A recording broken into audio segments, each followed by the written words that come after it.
Live from Twitch.tv, it's VtuberTalk. Today's guest is Mint Costella. And now, ready for a wonderful show, here's your host, Jay.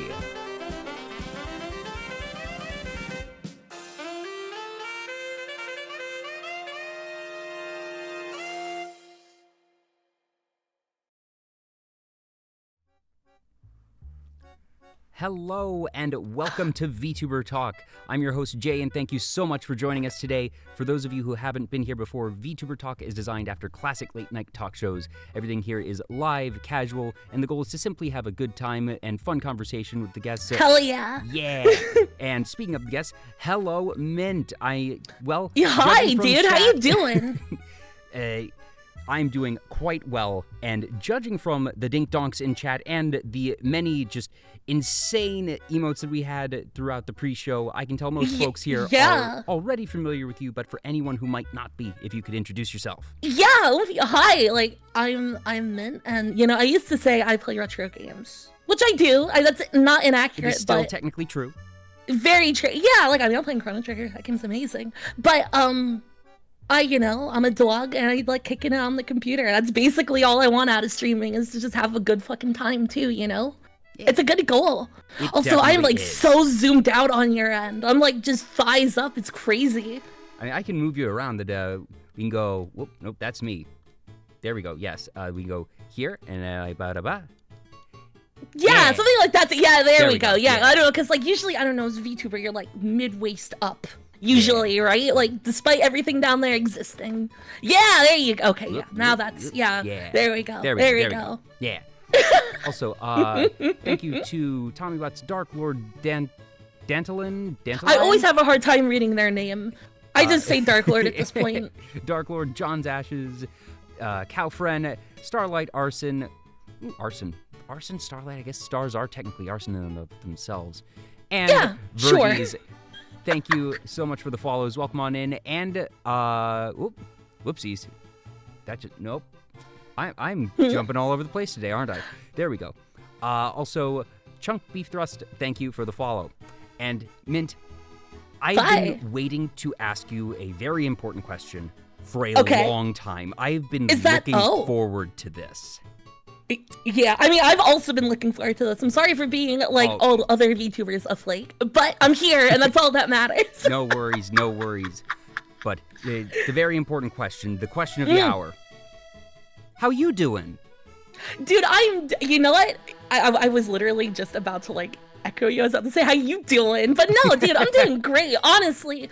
I got up before noon. Look what you've improved my life in one day. I got up out of bed before noon. There was still AM on the clock when I woke up. That's crazy. So I'm doing real good. I feel like I don't know if this is a good thing or if I've somehow disturbed the laws of nature. It can be both. There's nothing wrong with treading in God's garden. You can have a little hubris as a treat. Yes, I think. Just as a treat. Dentalian. Oh, that's it. You probably even said that to me before, and I completely spaced it. I'm so sorry. My brain's not that big. Okay. Don't worry. I'm so bad with names that. In real life, even, I'm bad with names. Oh, yeah. I'm good with faces, and I will remember your face just enough to know that I've forgotten your name. Yeah, that's perfect. That's perfect. It is my I feel constant that's struggle. Not that bad. But your name and your face, to me, certainly are familiar ones that, I've been aware of you for, forever. A long time. Yeah. It feels like forever. Yeah. 2 years would be, I got partner in June 2022. Oh my god. That might as well be another universe, another timeline. That's not the word, but you know what I mean. Another era. Yeah. Oh, absolutely. But speaking of eras, you actually just started the new Dog 2.0, or would this be 3.0? Yeah, this is 2.0, and that's it's Zuni and Grape. They've both done. It took a while, but it's here, and I'm very happy with it. It was a journey, and I got another outfit with it and everything. Look at that! I can press a button and look at that. I can just press it. Oh God, I don't know if that's gonna fuck up the software. I should stop. Nope, no, yeah, I we're should doing all right probably so far. stop just to be safe. Okay, good. Yeah, but I guess, if we had done this, a couple of months ago, I wouldn't have my model anyways either. So it all works out. That works out perfectly. Thank you for tolerating waiting. No. Or yeah, I I'm really just glad we got appreciate it. here. Yeah. I'm happy we're here too. And that just, I posted about it on Twitter that I always make a point to talk with my guests before the actual show. Mm-hmm. Just, icebreaker and, figuring out what topics are going to be good for conversation. And that usually I say, it'll be about 30 minutes. But sometimes... Wait, was that supposed to be 30 minutes? I'm so sorry. Well, no. I Midwest combined you. No. More so, I say that for the guest's sake to make sure they know that I'm not asking, excessive commitment from them. But sometimes conversations just get rolling. And yesterday we went for 2 hours. Just, Was it really 2 hours? Discord says call time was 2 hours. You know what? There are way worse things to have happen. Exactly, That's good. And I will say that anytime we get that, I've started calling them lost media episodes of that was effectively like an episode of VtuberTalk, but it was just completely off the air. That nobody will ever actually see that. It was not recorded. It will never see the light of day. But anytime that there ends up being a lost media episode, that is a very good sign.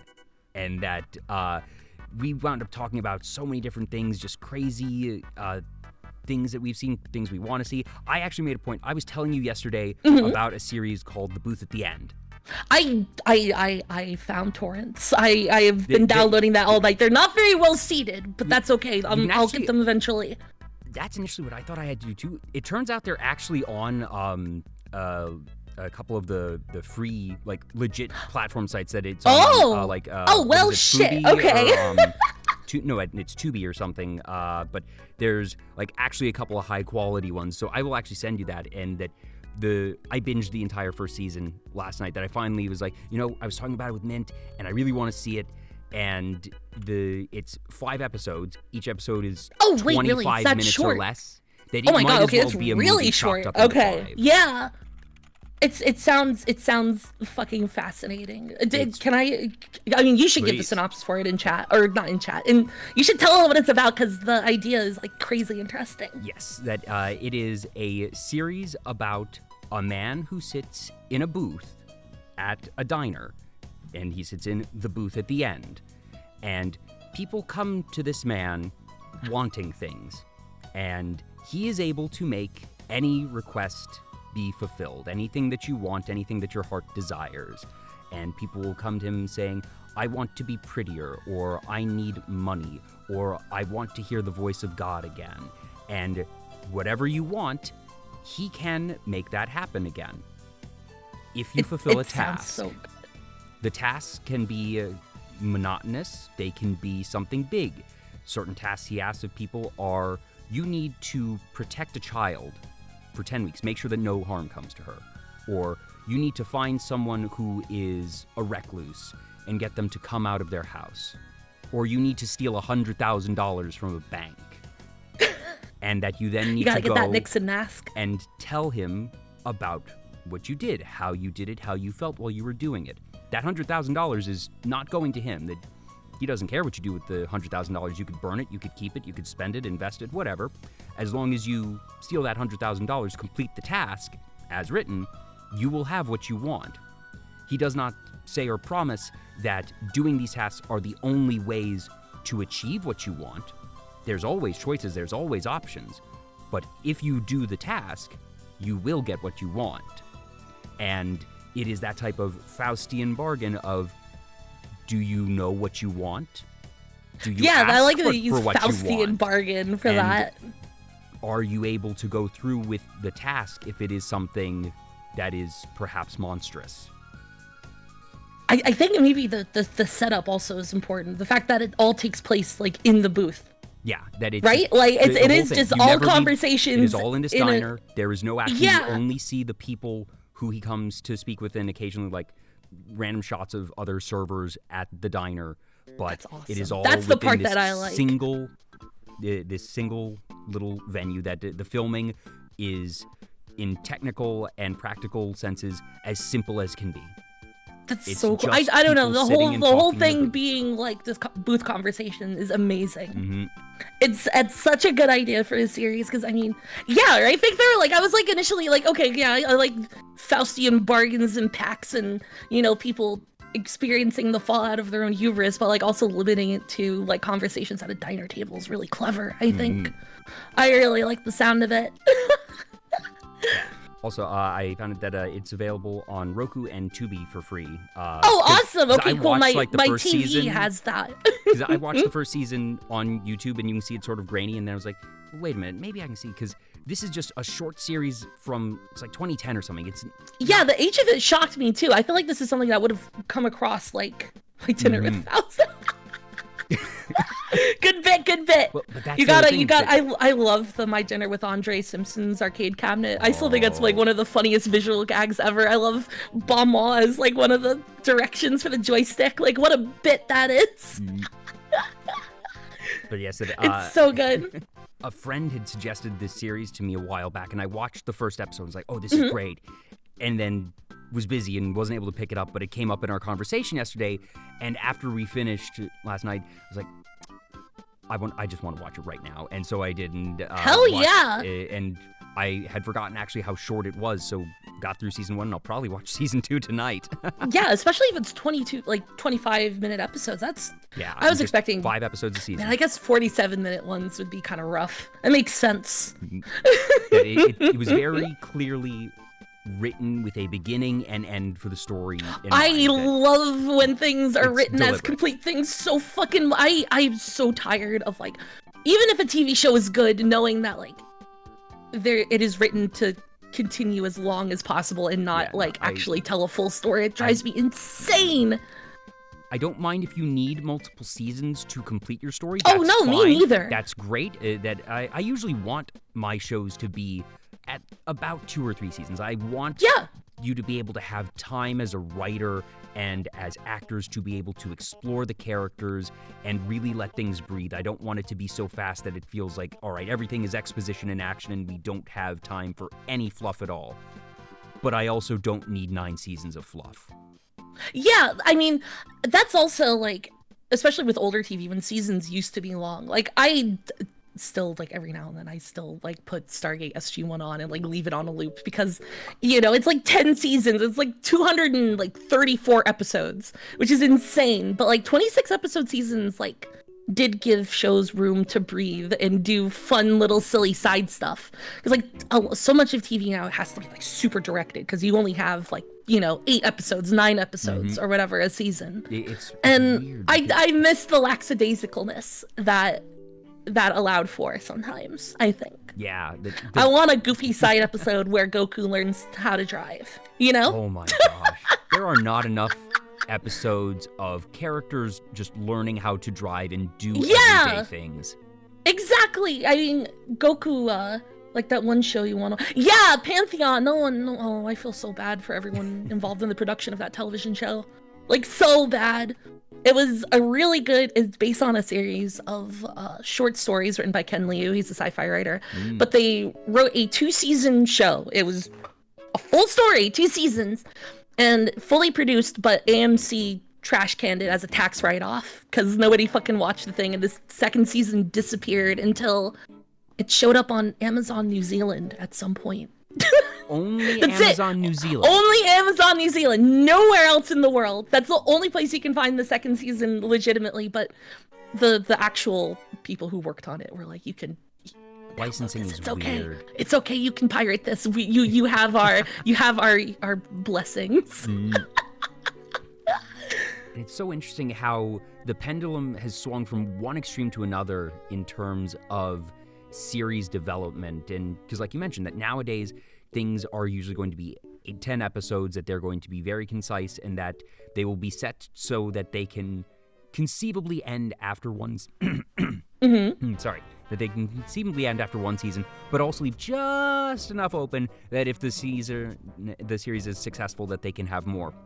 Whereas 15 years ago, linear broadcast TV, everything is built, especially in the West, to be entirely episodic.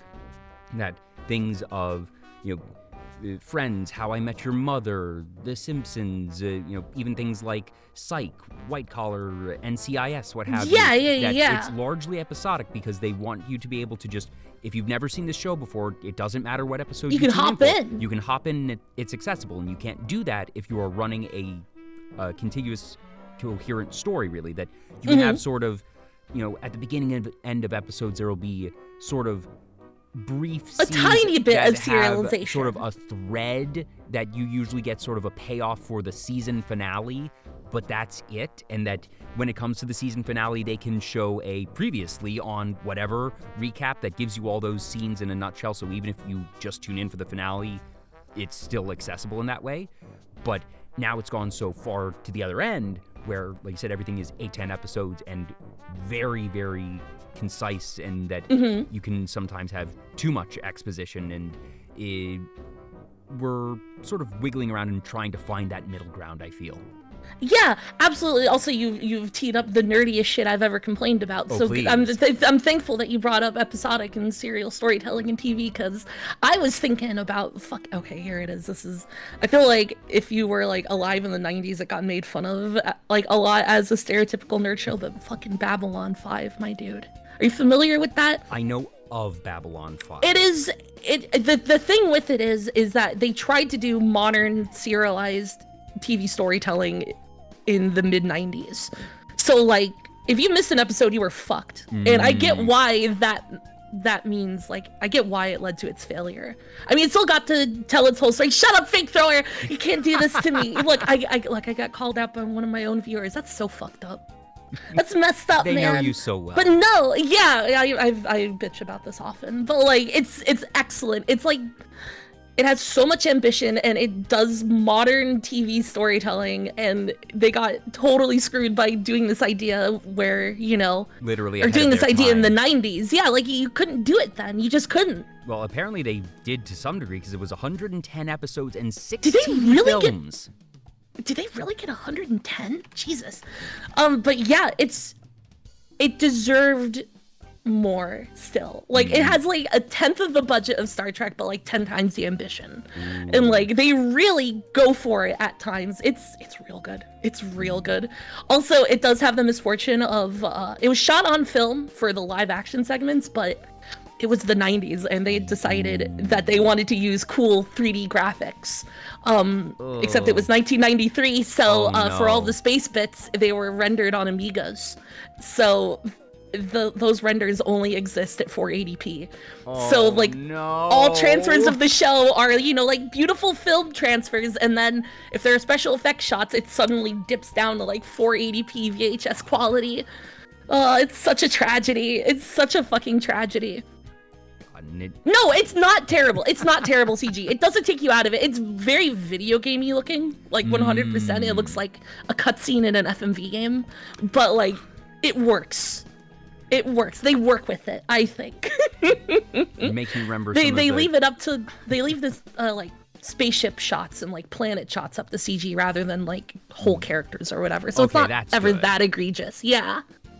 There's always, oh no, Jazzle, don't say that. We don't need upscaling, no. No. I will take... Upscaled, 60 FPS. Oh god, that's always so disorienting. It's not just disorienting, it's disrespectful to the art. Oh god, look, it's happened again.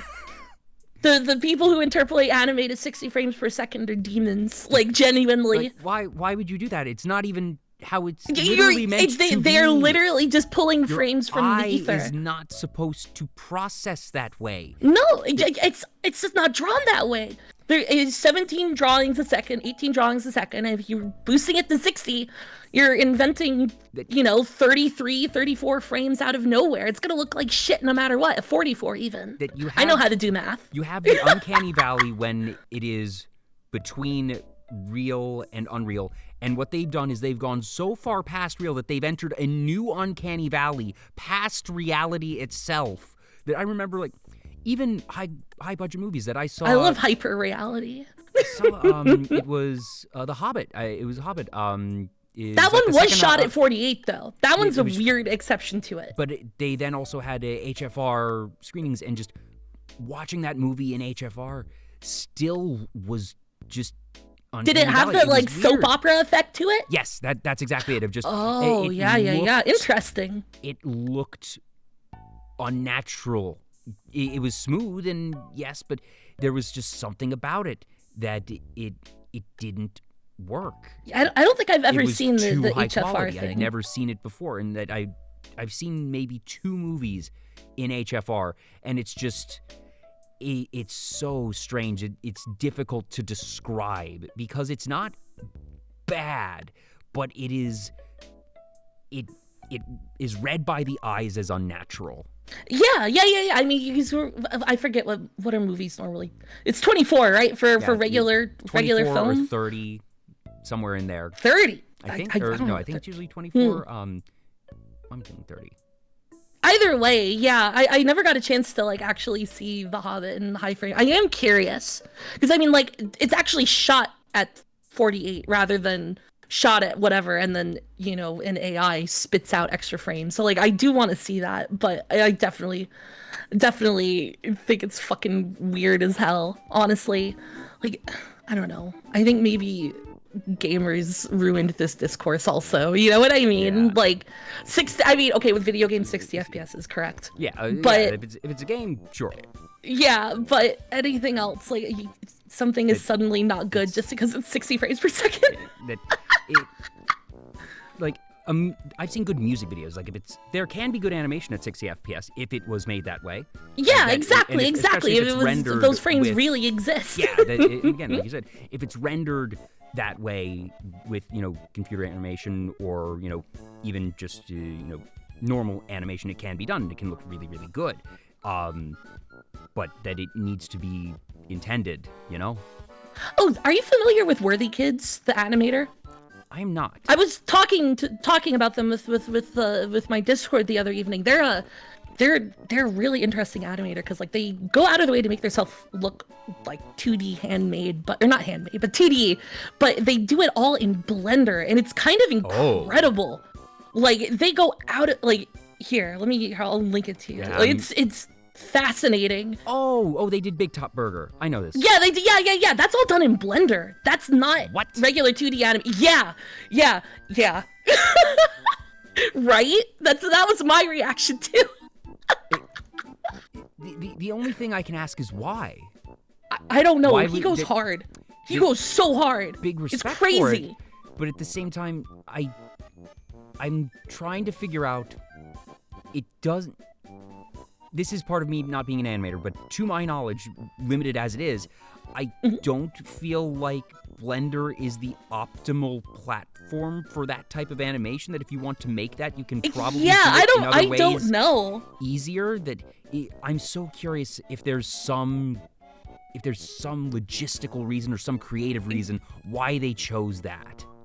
Yeah, it's like they've done like tutorials, but I don't know if they've ever like talked about it, but like they really I'm amazed by it, honestly. They did like this special that looks like 70s Japanese stop motion puppet show. Have you seen that one? No. Katen Yajima. It looks like actual stop motion, and again, it's just Blender. It's insane. Like they're so talented, and it's nice that they're getting a lot of recognition now. Like I'm not surprised that it was the burger thing that made them popular, because I feel like there's some Tumblr sexy men up in there that like they definitely went out of their way to make. You know what I mean? I never thought of it from that angle, but I don't think you're wrong. Dude. Oh my god, yes, of course. 100%. That show is replete with Tumblr sexy men. It really is. So I guess it's not that surprising that like that's what led to his bigger success, but it's good as hell. I'm actually watching a bit of Katen Yajima, and wow. Yeah. If you told me that this was done by the studio that did Rudolph the Red-Nosed Reindeer or Rankin Bass. Yeah. Without Santa, I'd believe you. Yeah, it's unbelievably impressive. It's crazy. I love. Which one had Cold Miser and Heat Miser?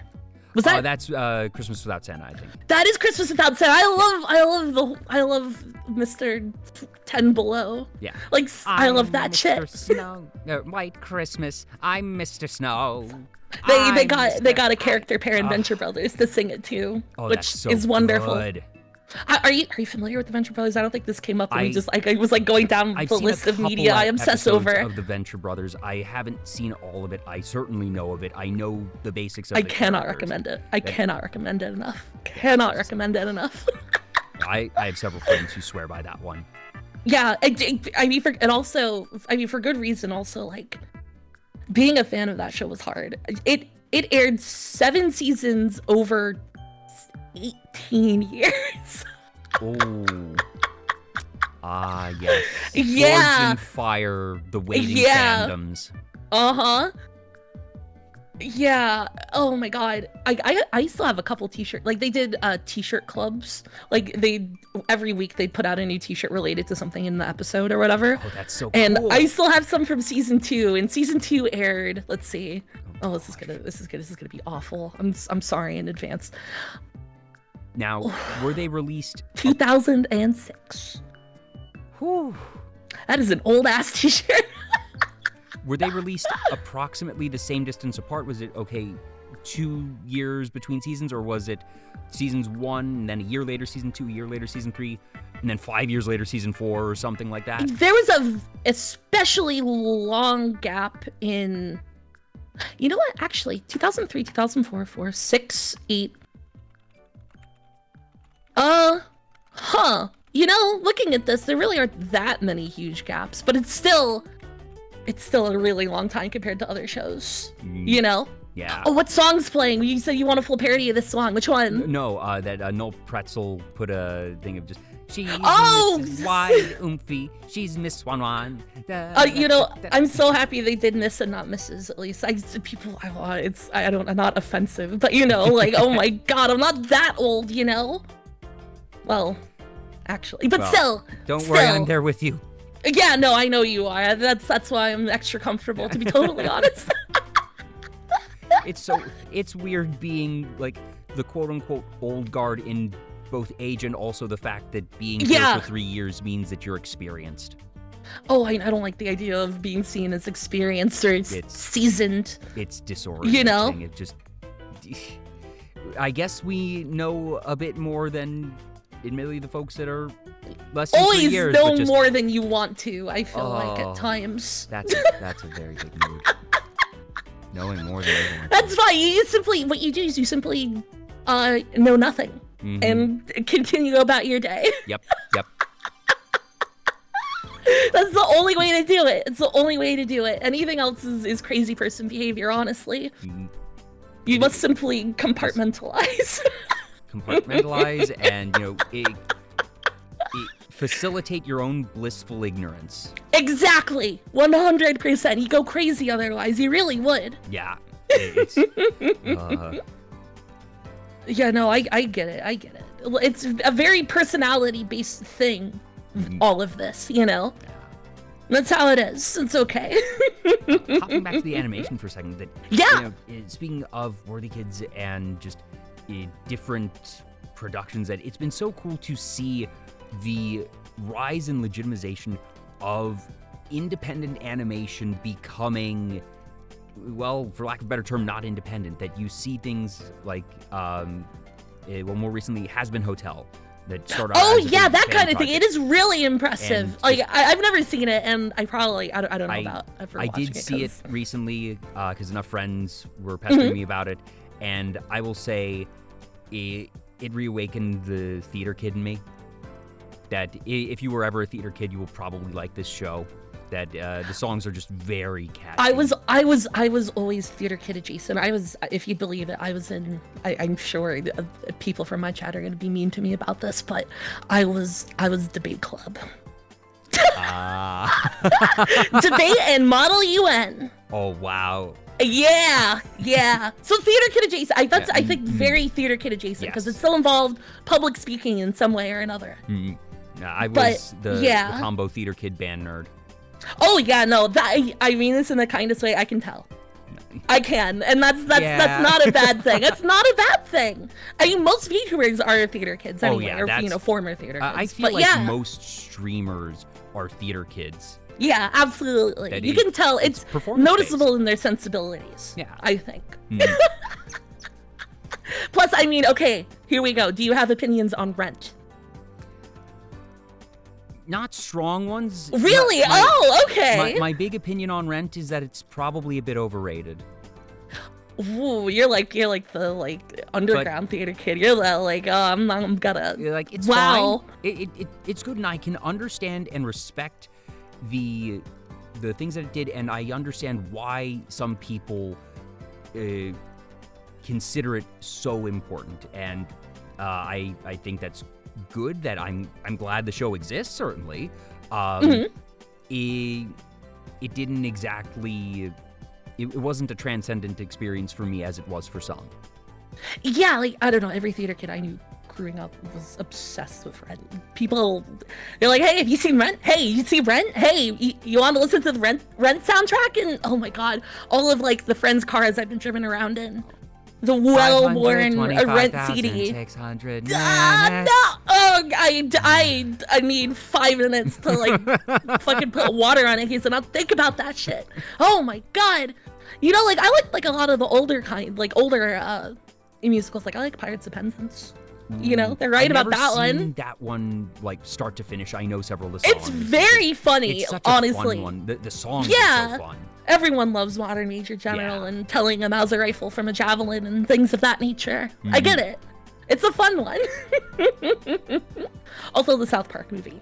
Oh, yes. That unironically. I'm to this day kind of shocked that Matt Stone and Trey Parker haven't actually just done a Broadway adaptation. Adaptation of South Park. Okay, I was like, I mean, they won Tony Awards. They've won Tony Awards, yes. And that's the thing. Because they've won Tony Awards, that it means they know how to produce musicals. The fact that they haven't actually taken the one that's already written and just put it on stage. Yeah, I love Kyle's Do I think mom's it would end up bitch. having the run that Book of Mormon has had? No, but I think it would have a Spamalot style run. It would last a couple years. Yeah, I've only ever have you ever been to a show on Broadway? I was thinking about it. I've only ever been to one, and it was The Lion King, which if you're going, I feel like as an adult I'd appreciate you more. I think. Actually, come to think, that was my first Broadway show too. I was 13, 14-ish, and that certainly from a production standpoint. It was stunning. It's a good place to start on Broadway. Yeah, it was totally stunning. That even if you, as I assume you do, know the music and the script forward and backward, that being able to experience in that different way, that it certainly takes advantage of the adaptation. That it is more than just, okay, let's rehear it all over again, but that they made it the big show. They made it something that was for Broadway, and that it was really cool there. I feel a little bad. I don't think I remember any of the music from it, like, specifically. Actually, it's been so long. I think, you know what it is that I conflate the Civilization 4 intro with something from Lion King. Oh my, I know, I should. Yeah, I mean, okay, that was the first video game song to win like a Grammy Award. Yes, it was. Yeah. 10. Hell yeah. And I think it's just like the Lord's Prayer sung in... Yes, it is. It's the Lord's Prayer in Swahili. Oh, Swahili. Okay, yeah. But Baba Yetu does kick ass. It does. So it's still a banger, 100%. It's fun to watch it, like, perform live. Oh, yeah. They did a couple live performances with, like, huge, like, gospel choirs, and it was beautiful, unsurprisingly. Yeah. South Park musical, everyone moves show accurate. That would be pretty funny. That'd be interesting. That would they? Because I would love to see them have sort of costumes. Not that it's just okay, dress them up like normal people in those clothing, but actually sort of do what the Lion King did.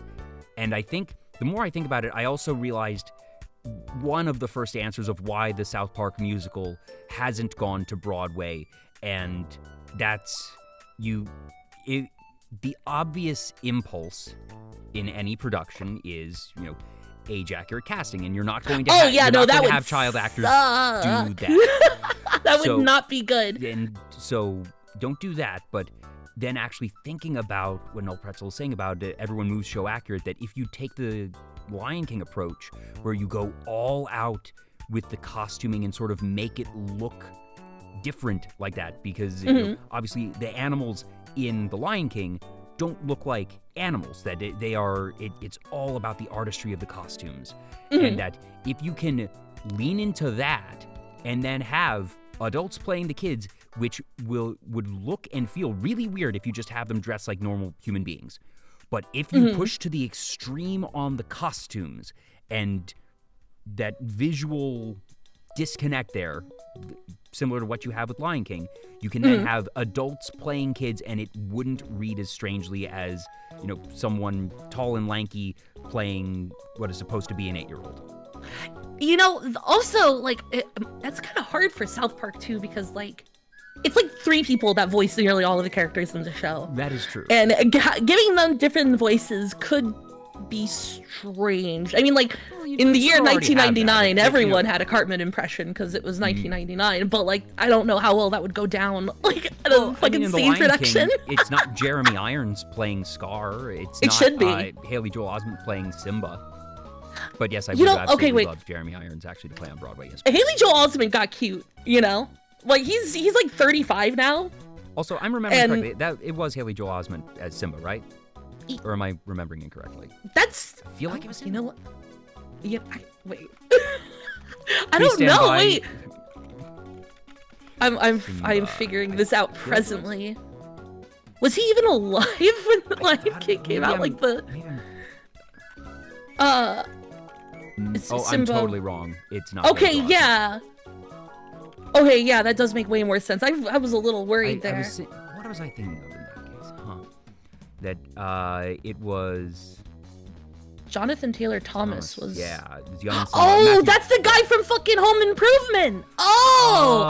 Okay, so it still is like a famous child actor, and they also have a triple name: Jonathan Taylor Thomas, Haley Joel Osment. It makes perfect sense that you confused them.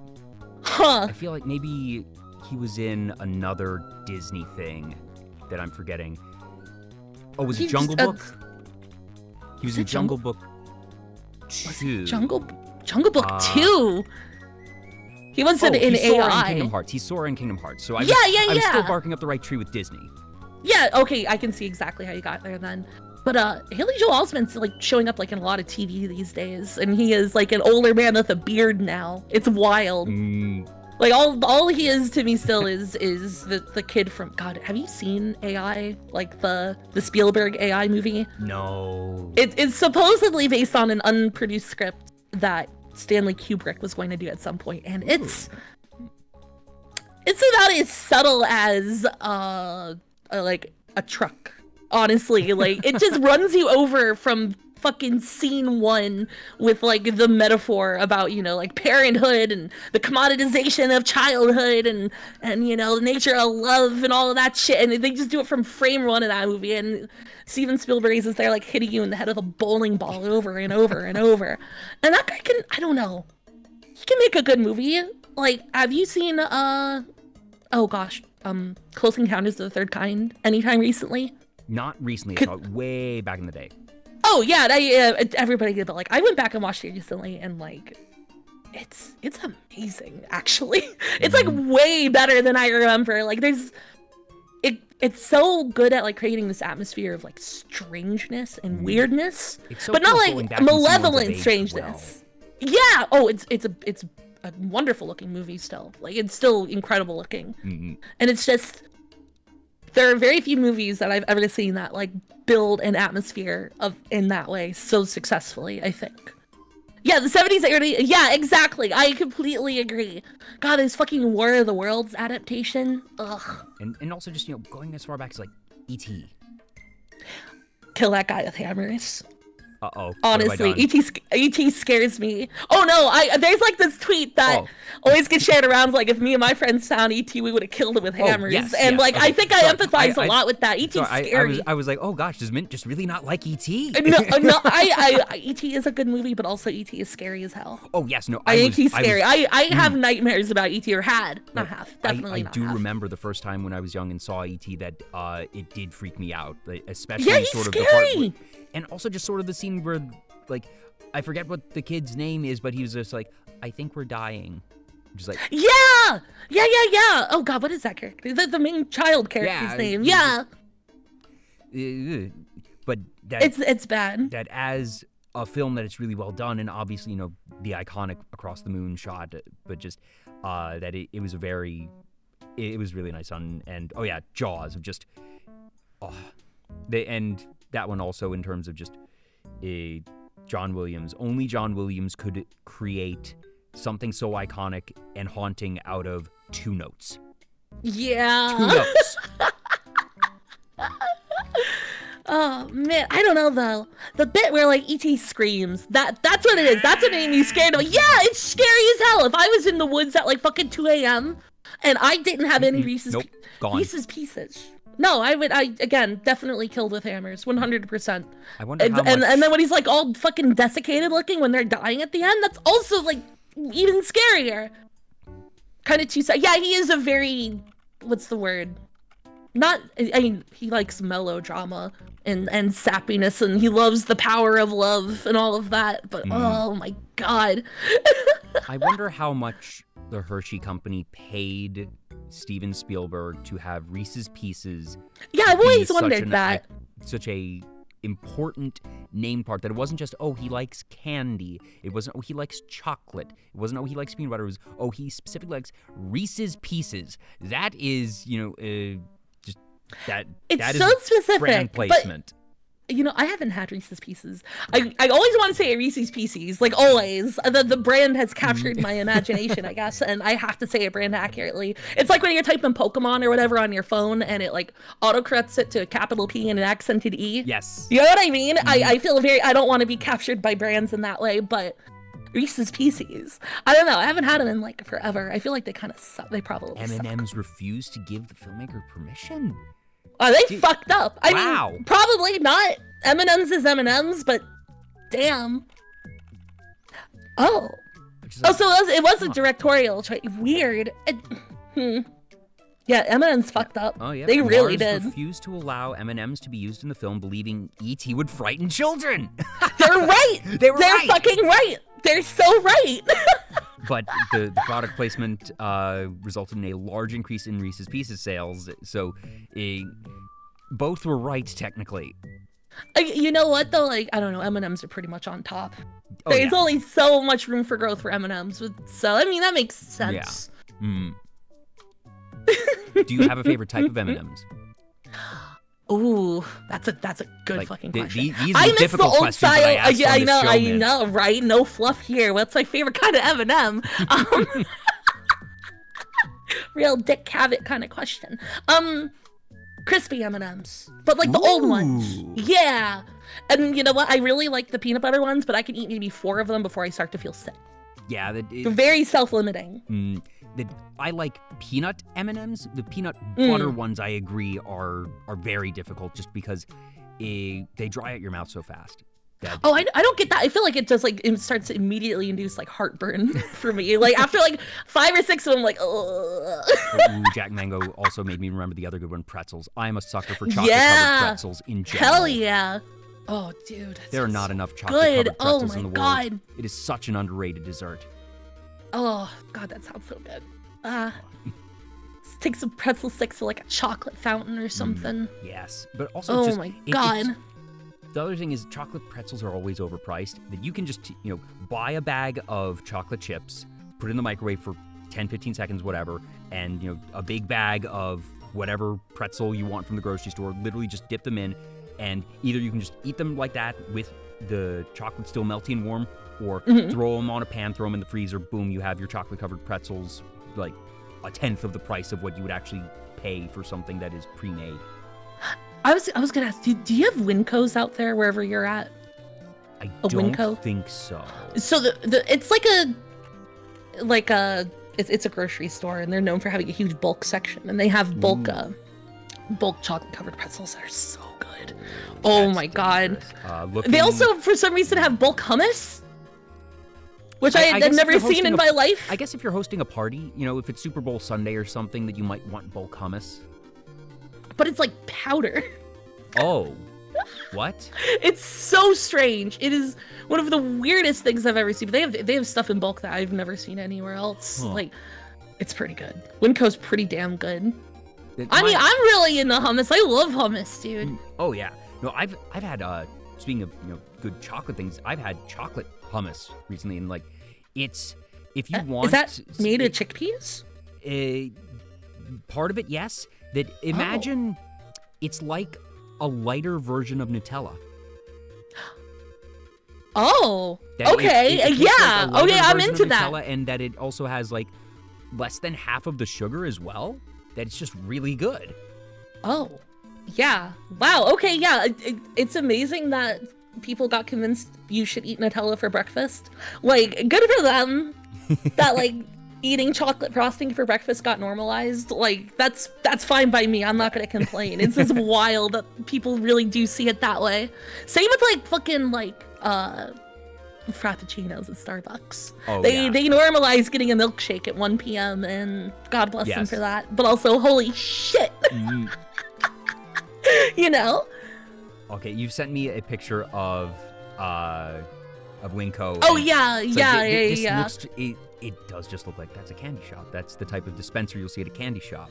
Yeah, but it's like there are things they sell in bulk that I had no idea was ever sold in bulk. It's kind of incredible. They definitely do have a ton of candy though. Whenever so. I think of bulk, that I think of the stereotypical Costco, Sam's Club type thing. Yeah. And just if you ever want to see things in bulk that you did not expect in bulk, that's where I go to for that. Sorry, chat, covering you up for a second. But yes, here we are, and I love that it just has both on the side of the aisle thing and on the wall, bulk food. Hell yeah. Dude, Winco rocks. It's real good. It's also like the 2 remaining affordable grocery stores. You know? Now I'm you wondering, mentioning Costco. There's so many other types of things here. So are these all like? I think I see the pretzels, but then are these nuts? Is that popcorn? Oh yeah, What they else is in definitely here? they do nuts and coffee and tea and There's like gumdrops hummus and whatnot. tons of candies that you don't normally see in bulk either. That's I dangerous. don't normally like white chocolate, but they have white chocolate peanut butter cups. Oh. Those are pretty good. I am usually a white chocolate antique just because it's not chocolate, but it's good. It's good in that context. Yeah, the white chocolate for that, and also just the Hershey's cookies and cream, like the ones with the little chocolate chips in them. That's really good. That I don't know why, but just Hershey's cookies and cream bars are a memory thing for me. It's a childhood thing. When I was in Vegas with other insane VTuber women, we went to the Hershey store at the New York. Oh, I remember you posting a tweet about that. Yeah, and that's a weird place to be, especially like 10 minutes before closing. And there was a really drunk lady who was definitely not treating a cashier well. Oh, no. And we were also all pretty drunk and stoned, but I think it's really funny. Like, I think maybe we were like the politest people on the strip like that whole week, because like we were like trashed by like 3-4 p.m. every day, but always please and thank you and excuse us, and like you could tell some of the wait staff was like taken aback by the politeness. Like it was like unexpected. I felt so bad. Like, oh my god. Yeah, treat the service workers nicely, and especially, right before closing. And I found the tweet. It's the Hershey store 15 minutes before closing is the ultimate liminal space, especially if you're half drunk with oompies trying to figure out how to work the custom label machine. Yeah, the custom label thing was put on a white chocolate, or not white chocolate, the cookies and cream bar.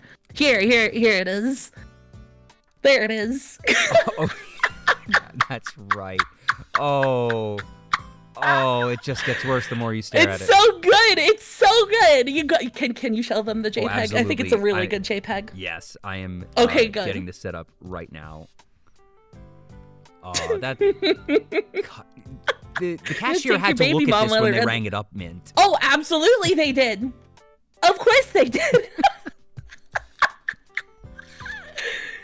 This is art. Oh, it is, because we couldn't figure out how to do the cropping on the machine. So as a way to crop it in big quotes, Tom took a picture of it and then uploaded the picture of the picture, and it worked out. Mazel tov. Mazel tov indeed. Yeah, it's a mitzvah right there. You got. Lobster Fest is back. Yeah, exactly. Exactly. You take your baby mama to Lobster Fest on it. Also, where did that... I've seen my share of really messed up Sonic OC/fan art. I haven't seen that one before. Yeah, that one was new to me too. When I saw it, I'm like, oh, wow. Look at that. Like, I'm not surprised by its existence. It's kind of sad to say that I'm not surprised by it. Oh, but of course not. But I hadn't seen it before, just because, this is very clearly riffing off of Loss. Yeah. Oh, big time. Like, oh my god. People, what's the fancy word for the tendency to notice patterns and things? It starts with a P. Someone in chat definitely knows. But either way, people being that way for Loss is like insane. How do you actually say that? Pareidolia? It's probably pareidolia or something. That I is what really throws me off. Either way, yeah. It's like why people thought they saw the face on Mars. Oh yeah. That's from that psychological phenomenon. Let's see if I can actually get a pronunciation on this. Here we go. Yeah. Pareidolia. Yeah, there it is. Pareidolia. Also, I have to like run to the restroom super quick. Right is that ahead. okay? Yeah. Okay, cool. I'll just do. Please stand by. Wait, no, I don't know. I probably shouldn't move myself considering you said. Ah, shit. Sorry. I didn't You're even. Good. Don't worry about it. Can you make me disappear or like? Can I make her disappear? Let's find out. Dukes, that's there. Haha. Vanished. I'm a ghost. Okay, I'll be right back. Well, while she's away, thank you everybody who's tuning in right now. I did actually miss a couple of follows. Thank you, Mr. Cool VT and Streamer's Psychosis for the follows. What a name. Hopefully you all are enjoying so far. Don't worry. Shh, don't worry. I promise she'll be back soon. You don't need to worry. And that we took Mint and she's definitely fine. There's nothing wrong. There's no arson happening here. I have not locked her in the basement again. Mr. Neutral Chuse, thank you for the follow. Jack, no, you're not supposed to tell them about the last time. That's the whole point. Also, Trigger _ I'm choosing to read your name that way. Thank you for the follow. That's a lot of underscores. I'm trying to even tell how many underscores that is. Yeah, object permanence, don't worry about it. Not important at all, especially in streaming. I've had a very busy weekend, a lot of talking this weekend, because I actually had a show yesterday, and while I usually don't put 2 shows in a weekend, just scheduling for guests goes that way, and that I always try to schedule around my guests. And then I was also on another talk show as a guest myself this morning, and that was for Daenerys Den, who's actually in the chat earlier. Is he still here? I think he is, yeah.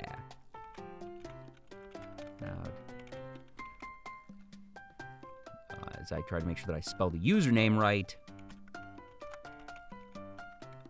There we go, yeah. There we go. Hi! Sorry Hello. about that. Welcome back. Don't worry, chat. Object permanence restored. I hope to have object permanence one day. One day, maybe. I'm hoping. I'm hoping. Here's pray for me, chat. Just a bit of. If you hide your face behind your hands, I assume you were just gone. Just a bit of object permanence as a treat. Yeah, exactly. Look, I deserve it. I really do. So the chocolate that was actually in this custom label, that was cookies and cream. Yes, yeah. Nice. A huge fucking cookies and cream bar. It's. I'm still looking at this and just realizing that I didn't even know until you pointed it out that the upper image was a picture of the picture. I thought it was just oddly cropped at first, and it wasn't until I started looking software. closer. It was so complex. It was like a fucking like Kodak machine like lined up with a bunch of other ones. I bet that these things have probably been in that shop for a decade and a half minimum. Minimum, yeah. It's crazy. Like, I don't know what it is, but like, I don't know who would wear like a shirt that just has like Hershey's on it. Like, it's such a weird story. The fact that it's like mostly clothes, like, really threw me off. Like, I went to I was lucky enough to be able to go to Japan and Hong Kong in December, and like I went to like the Capcom and Nintendo stores, of course, to just get a bunch of nerdy shit, and like there were like some clothes, like obviously, but like it was mostly like stuff. Like I got a friend Splatoon themed dishwashing gloves. They don't sell them online. I had to go to the store in Shibuya, and they are Splatoon themed dishwashing gloves. They're huge rubber gloves with like Splatoon stuff on them. I'm looking these up. Splatoon dishwashing gloves. I'm trying to imagine what they would look like. Just, you know, they look like they're from Splatoon. Like fins or just? They look like the salmon run. The salmon run gloves. So like they're like fish handler looking gloves. Yeah, there you go. Those are cute. Yeah, the store was the fact that it was like a Nintendo store and then specifically a Pokemon store across from it was a little wild. It was shocking how big the Pokemon store still is. Oh yeah. Yeah. And then there was the Capcom one right next to it. So I got like some Monster Hunter garbage because I'm a freak. I got a little Zinogre bean because I love Zinogre. You know? That's the lightning dog. I like them. Then Monster Hunter is high on the list of, you know, games and media that I need to play, and I know usually on Sundays you actually have a pretty regular Monster Hunter. Yeah, it's really funny. That's how we got together actually. So I had just started streaming seriously like in late October 2021, and you know, like was on my own. Like I was terrified to do collabs. I was even for a while under the impression that chatting in another streamer's chat was like seen as like untoward self-promotion. So like I was very isolated and like I was a little terrified to like interact with people. I learned the opposite quickly. At the very least, that it's okay to actually chat with people. It's okay to be social. Actually, it's okay to be alive. And you know, I started chatting with Moriko, aka Bat at Video Games, and a couple months later, she was like, "Do you want to play Monster Hunter?" And I was like, "Hell yeah, I do." And then we played Monster Hunter 4U for like 18 months straight, and now we're on to Frontier, which is an insane one. For someone who hasn't played Monster Hunter, do you have a suggested starting point? 4U. I think 4U. Yeah, it's the 3DS game. It emulates extremely well. It has mods to make it look extra nice too. Like like it just upreses the character models and it all looks really good. It's all very good looking. But yeah, I think it's a good halfway point between the super old style Monster Hunter and the world that came after, I think. The world isn't a bad one either. I can't recommend Rise though. What makes Rise different? It was like, what's a good way to put it? It is not like a full increment on Monster Hunter. It is a halfway through a generation Monster Hunter. So it does have some new stuff, but it's full of mechanics that won't end up in any other Monster Hunters. The like wire bug stuff. It looks cool, but it just kind of does nothing.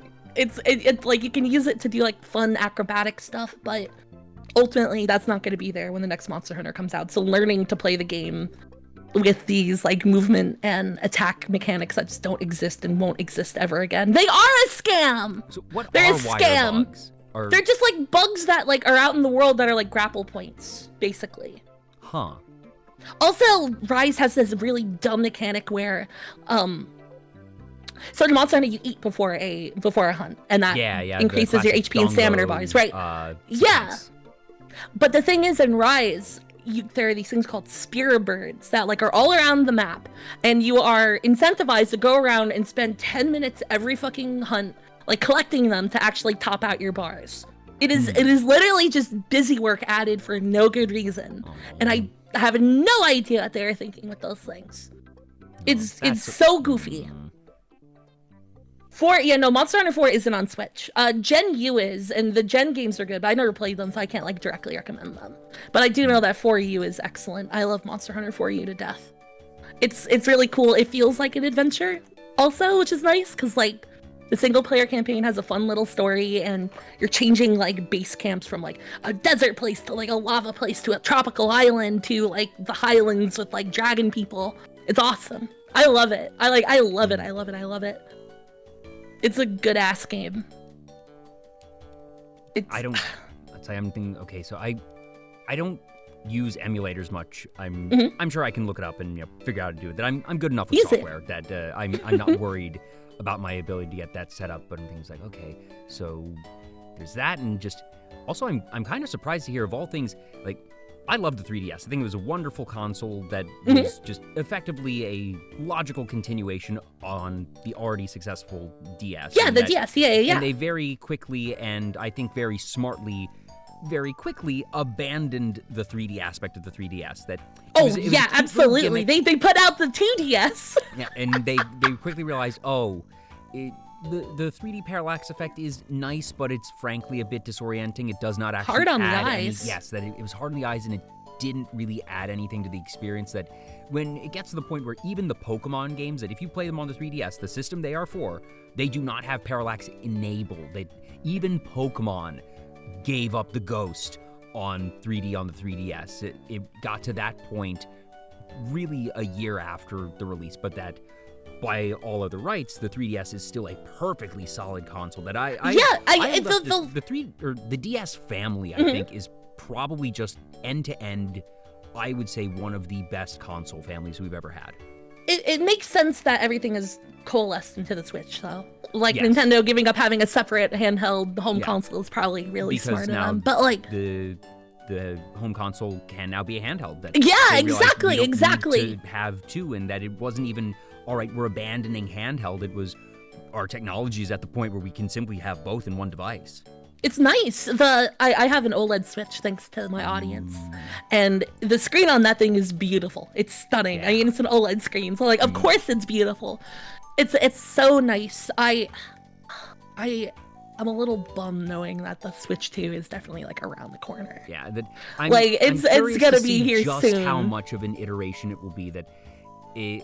Because I assume a solid one, considering the Switch right now is like a 2014 cell phone. Yeah. Probably do a lot better than that now.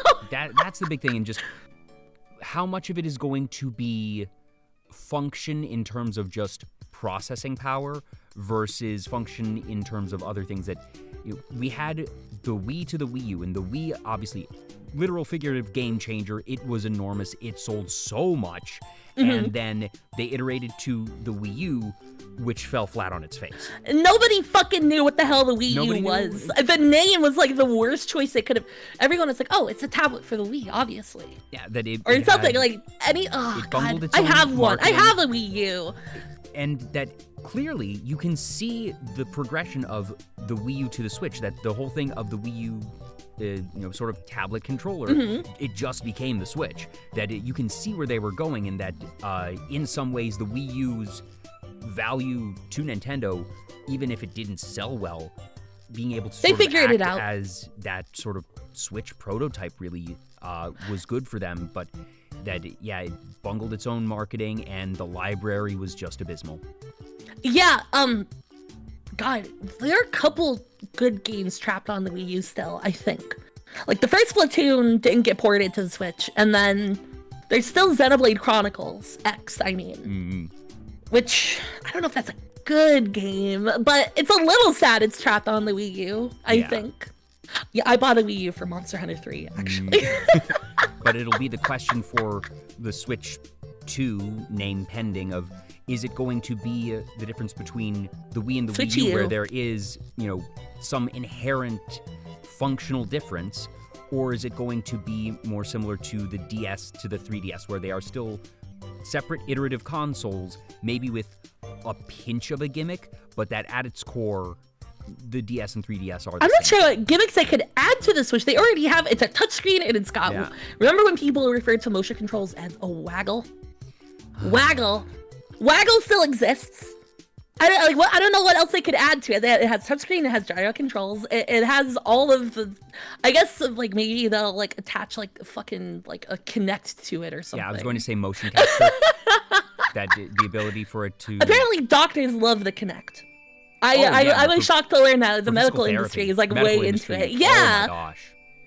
It's interesting. That's cool that it ended up that way. Remember God, I miss E3. I loved watching E3. It was Rest like in a peace, holiday. E3. It was. Yeah, And it was a holiday. All my fucking nerdy ass So friends all good. just riffing on bad presentations. Every time Ubisoft rolls around, everyone Oh, prepares no. to cringe until their teeth break. You know? I could not for the life of me figure out what Ubisoft was thinking. Just, you know what? I like Aisha Tyler most of the time. I think Aisha she's Tyler's- funny, but oh, I don't yeah, know why she's a they fine kept host. hiring her though. No, but they had just, there was so many awkward segments that it wasn't even Aisha Tyler as a presenter, that she was a fine enough MC, and that, you know, if you put her in charge of almost any of the other pressers, it's still fine. But that, you know, they would have like the Just Dance, that they would make it into a Broadway thing. And I say this as a theater kid, I do not want a Broadway song and dance in my E3 presser. Sorry. There was one, there was an Ubisoft one where it was Joel McHale hosting it, which that guy was not happy to be there. I forget if it was Ubisoft or EA where they brought out Messi to just have like a random interview. That was definitely EA. Okay. But oh my god, the Joel McHale hosted Ubisoft conference at one point was interrupted by people like running in a laser tag gear, playing a cool game of laser tag, and then Ubisoft never released whatever the fuck that was. Joel McHale hated being there. Like, he just wanted, like, I don't know, he could just go back to, I mean, I think they're making a Community movie. He could just go there instead.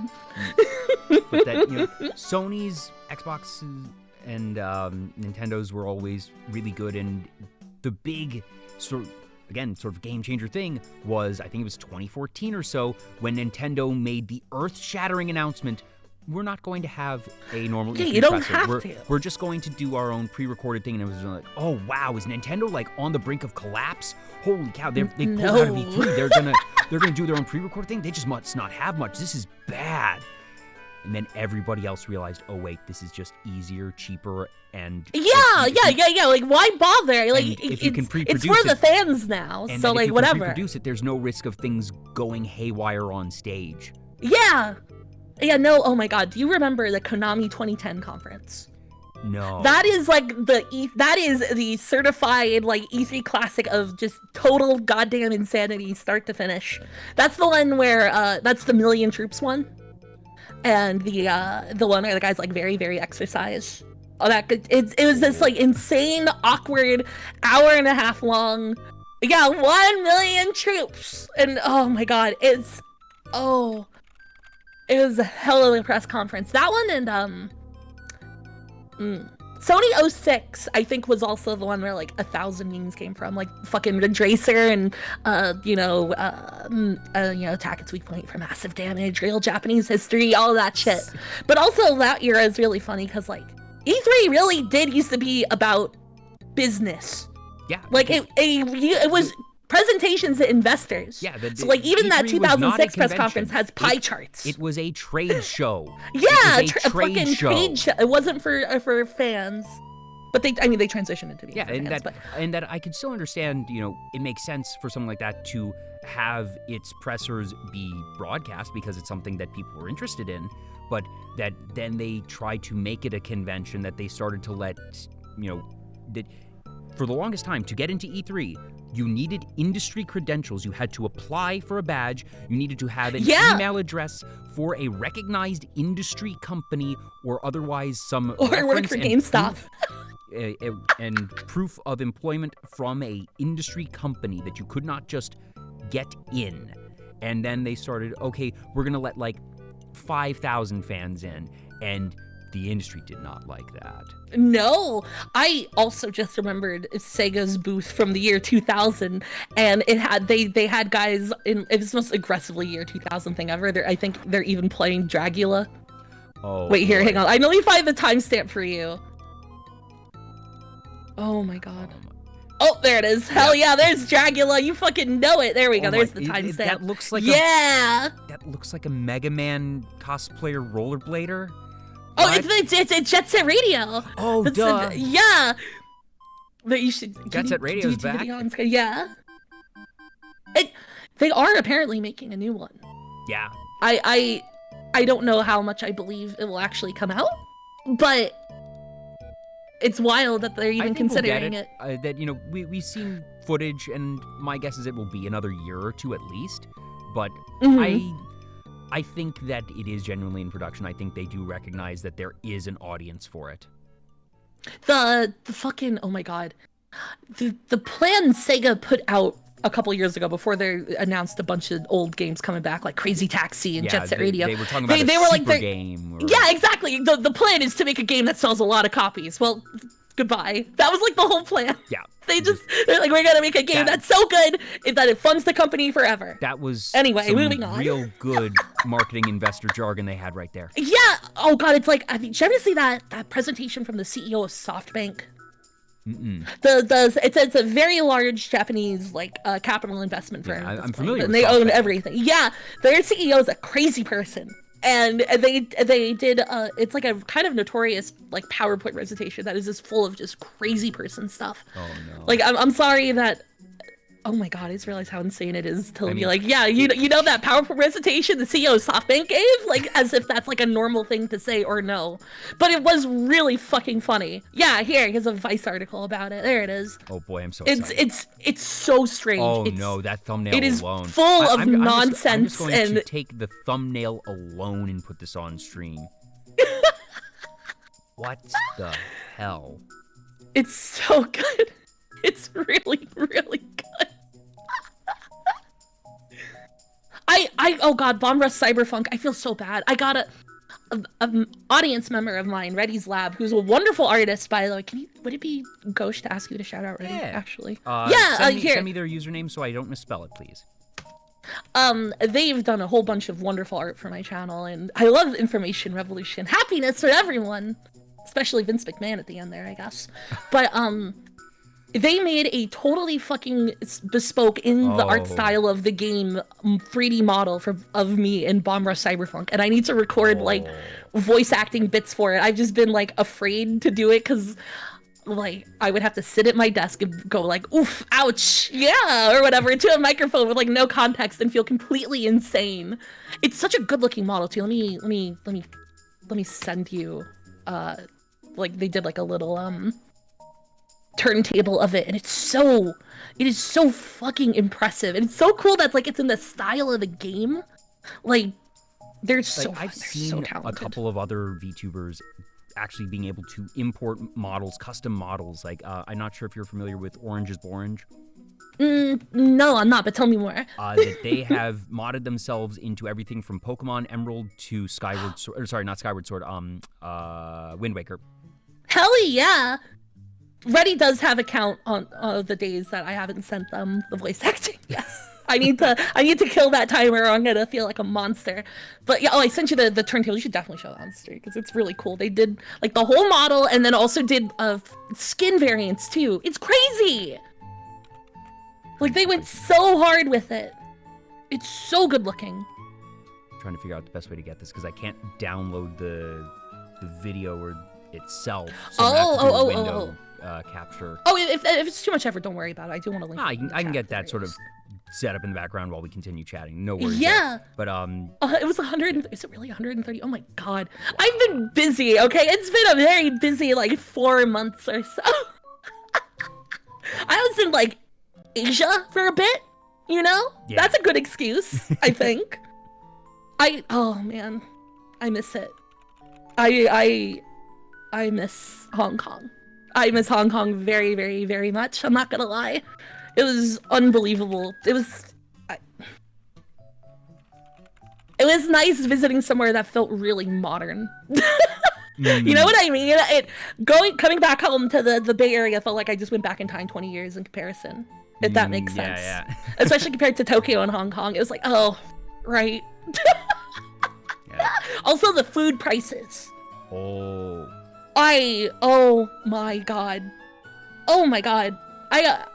It's like literally the cost of food is like 10% of what it is here. It's insane. In the fact that like Tokyo, the biggest city on the fucking planet, food more affordable than anywhere in California is crazy. It was so good. Like you could get like a whole meal. I got like this amazing wood-fired pizza, a drink, and a salad for the equivalent of like $10. Like, and also just the the yen to USD rate right now is about. Yeah, it's especially even if it was at like its historical exchange rate, it would still be significantly cheaper. But yeah, the yen's super weak right now. So if you want to go to Japan or buy skebs, now is the time, Oomfies. I'm planning to go to Japan for the first time around December. Is where. Hell yeah, that's winter seems to be a good time to visit. I liked it. Are you gonna just go to Tokyo, or were you planning on elsewhere? I'm still sort of formulating that obviously Tokyo is going to be an amount of time there. It's going to be at least 2 weeks. I'm deciding if it's going to be 2, 3, or 4 weeks. Oh my god. And that I'm aiming to have it be over Christmas week, because basically, you know, I'm off of work from then, so I can take like a week off of work or be there for 2 weeks, and that it's only 1 week off, and figuring out where that balance is going to be for me of just time and other things. But yeah, Tokyo is sort of the obvious, okay, I will spend probably 5 to 7 days there, and then depending on if I have 1 or 2 additional weeks that I want to be able to explore around other areas, different prefectures. You could get so much out of Tokyo in 3 weeks. Like, honestly, that city is incredible. Also, yeah, there's the videos on the screen. Yeah. So yeah, that model's like fully imported into the game and works perfectly with everything. I just need to like make weird goofy sounds into my microphone for it. Isn't that cute? It's so cool, like it's in the style of the game too, you know? And I love like, showcasing, you know, just the simple little bit of getting the different backgrounds and showing the different poses. It's very nice. So Reddy is extremely talented. Yeah, dude, like, and they also made like my most popular emote also. Is that the insane one? No, not the insane. That's George Chungus made that one. It is the LMFAO emote. Someone will. Yeah, there it is on the flea flicker. Just posted. I already did that one. They're so good. They're so talented. There it is. Look at that. Wait, why is it so much bigger? What the fuck? When Flea Flicker sent it, it was like emote size, but then the latest. Why is it so much bigger now? I don't know. Maybe that's on my end. It's possibly it seems strange. Normal size to me. That's so weird. What the fuck? Either way, very talented it's artist. Growing stronger. I'm not growing stronger. I'm growing weaker every day, honestly. And that's okay. Oh, it's 7TV doing it. Okay. Oh. You know, it took me a really long time to install those things. What got me to do it is I went to, it was like one of the very first times it was in Morika's chat. And they were like, hey, or no, she raided me, and the raid message was like, hey, check this out. And then I just saw the words lizard and glizzy spin, and I was like, what the hell do you mean by lizard glizzy spin? And I had to like go and look, and you know, someone's spinning a hot dog, and it's a lizard, and I liked that, but it was just the text lizard glizzy spin. Yeah, I had no idea what was going on. Yeah, that I added because since I never took affiliate, that I can't have emotes. So I needed 7TV or BTTV to have my own emotes. So I do have a couple, and I also just, you know, selected some of my personal favorites from, you know, the classics around Twitch. So if you have BTTV or 7TV, then you'll see some of my curated favorites. Oh, these, I mean, okay, yeah, the Wiggly Eyes is good. The SpongeBob one is good. Oh, there's a good noted. Okay, yeah, you do have a bunch of the good ones. You do. You're good. I think this is, like, basically all you need, honestly. Yeah, I just sort of went around and it was like, you know, having a grocery store of emotes. I just sort of flipped through. I knew some of the go-tos that I wanted of. Obviously, I was going to have, like, noted. I wanted a Pet the Mod, something with the eyes, a basic Wiggly, and a couple Kirby's. Wiggly. And just, you know, get the staples in there. What a weird thing to become like a VTuber. I mean, I don't know if it is a VTuber meme, I guess. Like having a Wiggly, having an edited, it's Poplio, right? It's a Pokemon. It's just Poplio. And the thing is, I remember. I don't know what happened there. How did that happen? So I first saw that GIF, I think it was like episode. It was somewhere in the first 10 episodes or so of VtuberTalk that. So 6,000 years ago. Yeah, basically. That it was Phoebe Chan Chibi, who like during the pre-interview that she sent me that just I don't even know how it came up, and I was like, that's the silliest, cutest thing ever.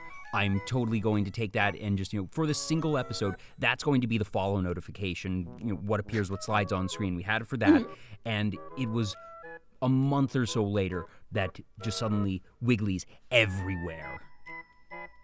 Yeah, like I do have my one opinion about Wigglies is I think flesh-colored ones can be kind of odd. Yes. I get why you might go with one that's a little more representative of like the big quotes character or whatever. But I think doing like a color palette associated with you rather than skin tone is the way to go, I think. Because I don't know, skin wiggly, kind of a scary phrase on its own, right? Like, I'm happy mine just kind of looks like ice cream, and I'm okay with that. It does, and it looks very appropriately like mint ice cream. Exactly. Honestly, good mint ice cream is not dyed green, is what I've learned. Green mint ice cream it falls under that childhood nostalgia taste that I like it, but yes, green mint ice cream versus white mint, proper mint is a very different flavor.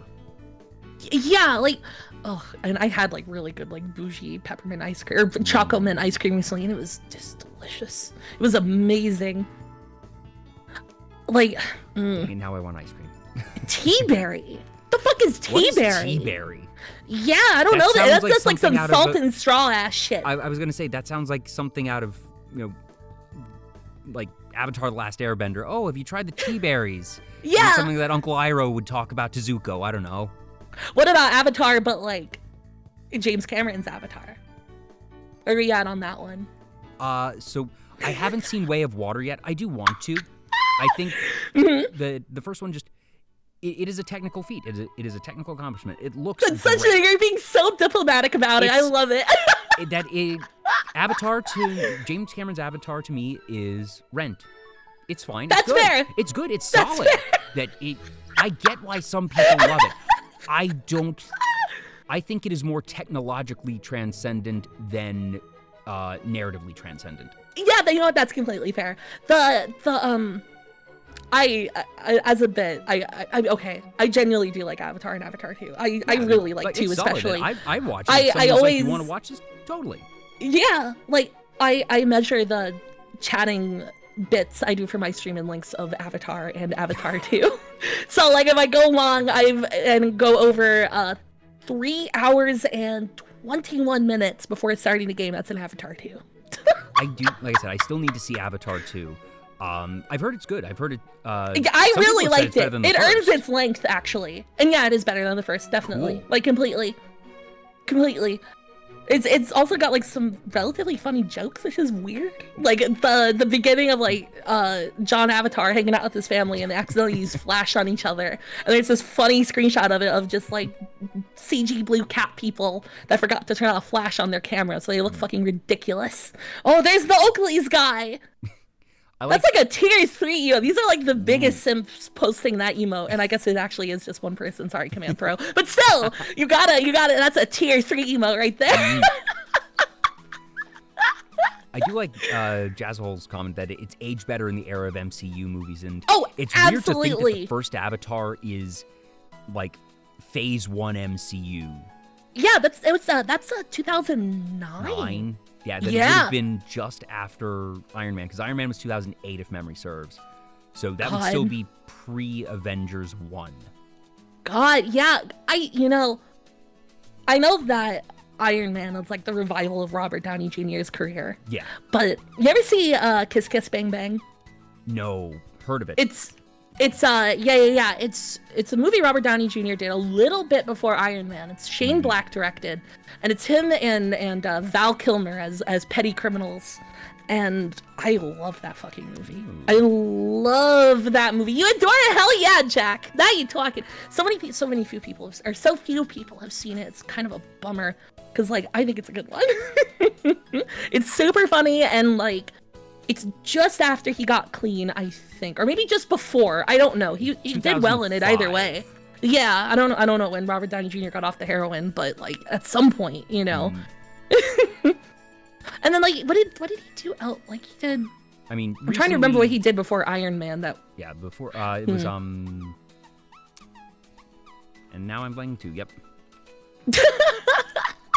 He was a Hollywood bad boy until he was Hollywood just bad. I'm happy his career is back because he is a good actor. It's just a bummer, you know, he got subsumed into the Marvel universe.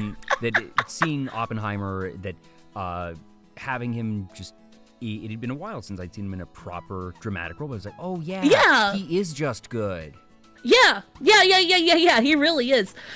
And I was feeling that way about Tom Cruise, sort of. I think he's like, okay, he is a crazy person, no question. I would never want to interact with Tom Cruise on a personal level, like ever. But as a talk show host, I would not invite Tom Cruise on my show. Yeah, no, he would ruin your couch. We've all seen the clip. Yep.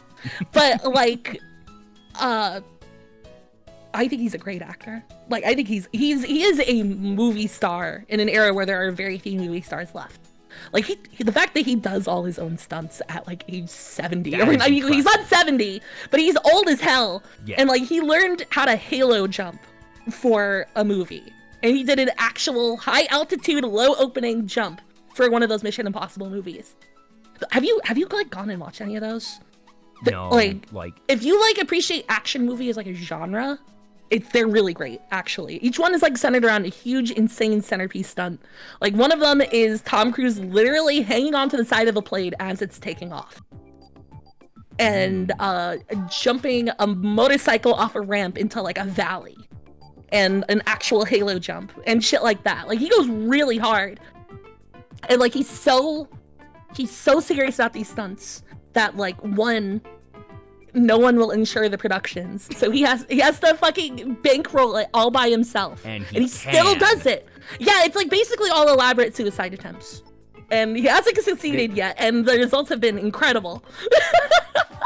It's like, oh wait, he's just mainstream Evel Knievel.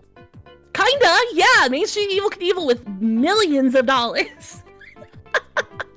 He also like actually climbed the one in Dubai, the Burj Khalifa. Yeah, he actually climbed that for a movie. Like, I appreciate that kind of thing. Him and like Jackie Chan, those are true movie stars. Like, God, unironically. You ever see Police Story? I've not, no. So that was the first Hong Kong movie Jackie Chan made after coming to the US and not really finding a lot of success. And he went back to Hong Kong and made Police Story, and it is, oh my God, it is unbelievable. The stunts in it are just, I mean, the movie, the last stunt in the movie left Jackie Chan with like 3rd-degree burns. So like, those are the kind of stunts they were doing. It was, I missed the chance to go to the mall that they did this. The last like 40 minutes of the movie is just a long fight in a mall full of glass. Every fucking panel of which is shattered by the end. Of course. And I regret not making it to that mall, because it does still exist in Hong Kong, and I could have gone, and I regret not going. But like, the final stunt is him grabbing onto a pole and sliding, like a pole in the middle of the atrium, and sliding down all the way to the bottom floor.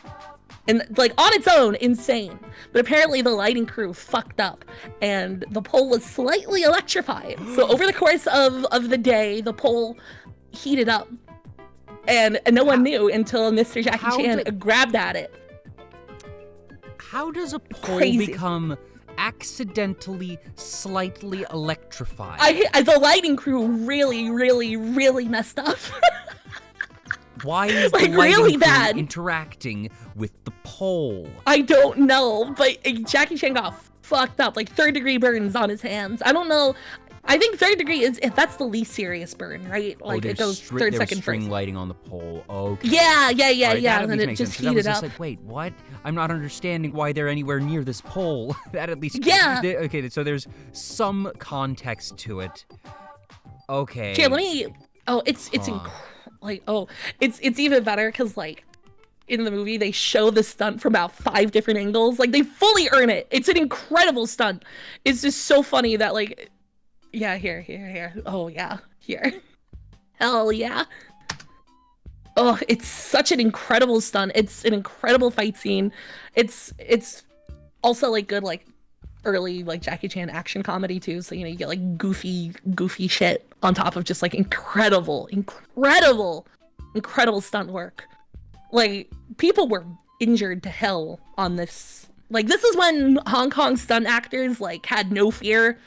And there's at least 2 or 3 instances where Jackie Chan's head is almost crushed by a car, like for real, like not like in a movie way, in a like if he did not actually succeed with this stunt, he would have died way. It's crazy. Like, oh my God. Like just even watching that, okay, now I understand why it's electrified, but just yeah.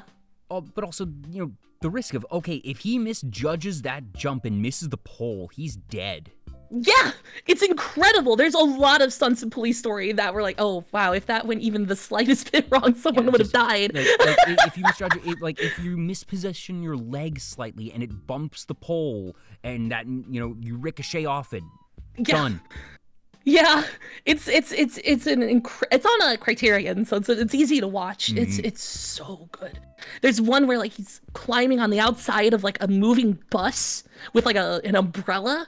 Oh my God, it's unbelievable. Like I love that movie. There's a stunt at the end of the bus scene where it suddenly breaks and somebody flies through the fucking upper window of the bus out onto the pavement. I think they broke both of their ankles, I think. Like the end credits of the movie, in fact, are like not bloopers, because it's just showing people horribly injured. Like they show you that like these guys really put their bodies on the line. Yeah. Including showing Jackie Chan getting carted away in an ambulance for his burns. Like if they don't mess around. Burns, at least show off the battle scars. Exactly. Well I sent you the guy falling out the front of the bus. It's incredible. Gosh, they don't make them like this anymore. And they absolutely do not. No, not anymore. And mostly, frankly, for good reason. Yeah, absolutely. It really is for the best that actors are not putting themselves in this type of bodily danger. Oh my gosh.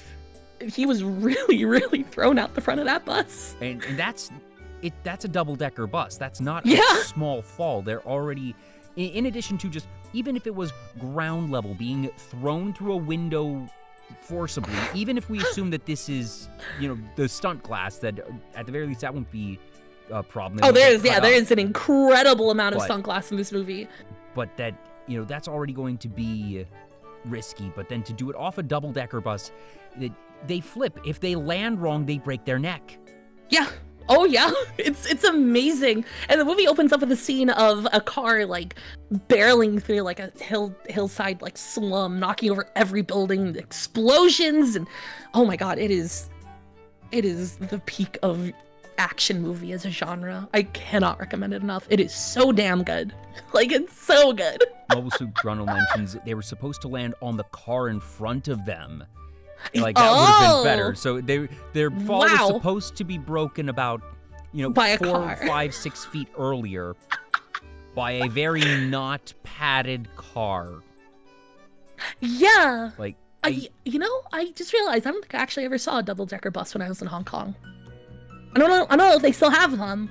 I think about it. Like, there's still like weird like remnants of British stuff. Like, lots of weird remnants of British stuff. Like, it was cool being there on Christmas, because it was like, it's halfway, so like, I don't know, there isn't like a ton of like, everyone's going to church, everyone's, spending Christmas morning at home, that kind of stuff. Yeah. But like, it was still decorated, and people were still saying Merry Christmas to one another, but like, it was weird spending Christmas in a country where it's not really like celebrated. You know what I mean? Mm-hmm. It's like I never like celebrated Christmas like in my life, because I mean I was raised atheist by my parents who were also that way. So like it wasn't like, a religious thing for me ever, but like being somewhere else where it was just not a thing in that way felt strange. Yeah. It was weird. Like, it didn't feel like Christmas at times, and that was a little odd. So, I mean, part of the reason I'm aiming to go to Japan over Christmas is because my family doesn't celebrate either. So, I have to say, one of the things, just as I've grown up, as an adult, not celebrating Christmas is amazing. Yeah! It's so good. I kind of get it. I have no familial obligations. I don't need to travel that week. I don't need to worry about presents and, all those different commitments and gatherings. I see everybody else getting super stressed out, and I'm just here. It's like, I'll enjoy a bit of the Christmas music. I love seeing Christmas lights displays. That's awesome. There's plenty of worthwhile Christmas specials out there amongst the many stinkers and some classic stinkers too. But that, I think we have none of the obligations. It's great.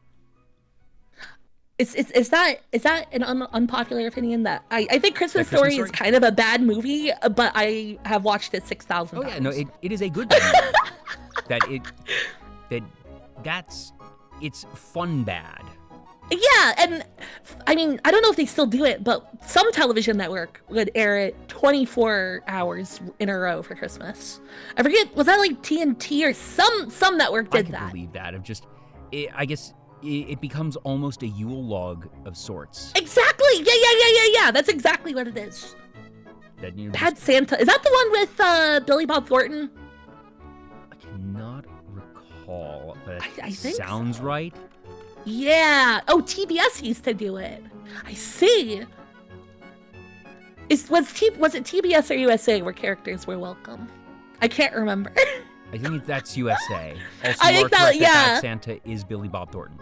Okay, that's what I thought. I get it confused with Bad Grandpa. That one was Johnny Knoxville. Different bad. Yeah, different bad. And that one, he had like prosthetic balls that like hung to his knees, which is pretty funny. It's kind of incredible that he's just seeing a movie based on like a series of skits from Jackass. Yeah, it was just, okay, so we want to make more Jackass, but not call it Jackass. Yeah. I still haven't seen the newest Jackass movie. Like, I've never seen a Jackass film end to end. I've seen plenty of clips over the years. Oh, honestly, the first two are spectacular still. Do they even have a story? Like, is it a little? Because basically, I only know it as it's just a compilation of absurd stunts and pranks. It ultimately is that. But there's some of them that are held together a little. There was a special that they did for MTV in the very late 90s, very early 2000s, where they did a race across Europe, a thing called the Gumball Rally 3000. And it was like a race from London to like Minsk in Belarus or whatever. Was there anything that had it earn the name Gumball Rally? I think it's a parody of Cannonball Run, like the movie. Oh, so Gumball, gotcha. Cannonball, Okay. I think. But yeah, they participated in that and did jackassy stuff while also racing like a shitty car across Europe and bribing border guards and shit like that. It's really cool, actually. Is that Jackass or I think that was Jackass. You're not supposed to, like, with the Gumball Rally, it's very weirdly secretive. Like, it's mostly rich people doing it because, like, it has, like, a $40,000 entry fee, that kind of thing. But, like, apparently, like, you're not allowed to share photos or videos from it without approval of the people that run it. Huh. So I'm not sure how the Jackass one was released. Oh, yeah, no, it is a real thing. Yeah. They participated in one. It was wild. Totally wild. April 2001. Okay, you know what? That explains actually the stuff they got away with. I think it was later that year or anytime after they could not have done what they did. Like I'm like not doing a bit. Like definitely 100%. It probably changed dramatically. Yeah. Yeah, I don't know. It's kind of they don't make movies like that anymore. Oh no, definitely partially not. For good reason, but they yeah, don't. absolutely. Man, I was just like thinking of like Jackass skits. Jackass was like popular in the era where everything was skateboarding. Also, remember when like the entire culture was skateboards? Extreme with the letter. Yeah, X. extreme. Oh my god, the X Games still exist. Did you know that? I didn't know that. They are still a thing every year, and it's crazy. Like Tony Hawk still occasionally does exhibition things. Really? Yeah, and just like, have you seen Tony Hawk's Twitter account? Yeah, he's a funny old guy on the computer now. It's just a bunch of stories of people thinking that he's not Tony Hawk, but being like, "Oh, you look like Tony Hawk." Of just the daily life of someone who was world renowned and is now like sort of He's a nice old guy. He's like 55. And that he's sort of, I don't want to call him like obscure micro celebrity, but that his stardom has distinctly diminished, and that a lot of people know his name, don't really know what he's been up to. He's had no controversies to speak of. He's just living his life, having a good time, but enough people remember his existence, but don't know what he looks like nowadays to, apparently with a level of relative frequency comment, oh, you look like Tony Hawk, or oh, you skateboard, oh, like Tony Hawk. Because his name remains synonymous with skateboarding. That there has never been anybody near Tony Hawk. There was no successor. There was no heir to that throne. He still remains. That's the only skateboarder I can name, to be totally honest with you. Mm-hmm. Tony Hawk's existential nightmare. No, he doesn't deserve an existential nightmare. Pro Skater 3 still has a very special place in my heart. I think 3 is my favorite one too.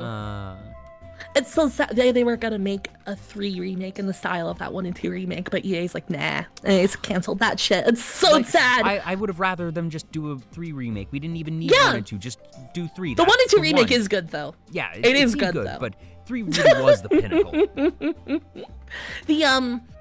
Someone mentioned Steve-O. I'm happy that Steve-O's doing good. Like, he had rough times, and rough times enough that he has a tattoo of himself on his back. Nope. there's only like so long you can last after that. And I'm happy he's like fully sober and like healthy, and is like, helping people get sober too. Like, good for him, like for real. I'm happy Steve-O doing good. Yeah. That's what I want from my celebs. I want to see them just, age and just become people, and, maybe I occasionally see a post about them doing funny, silly things. Yeah, that's all I want to. Genuinely. Canadian Olympic skater called Mickey Papa, and name is stuck. Yeah, just that is a good name. Initially, I'm just thinking, okay, so is this some?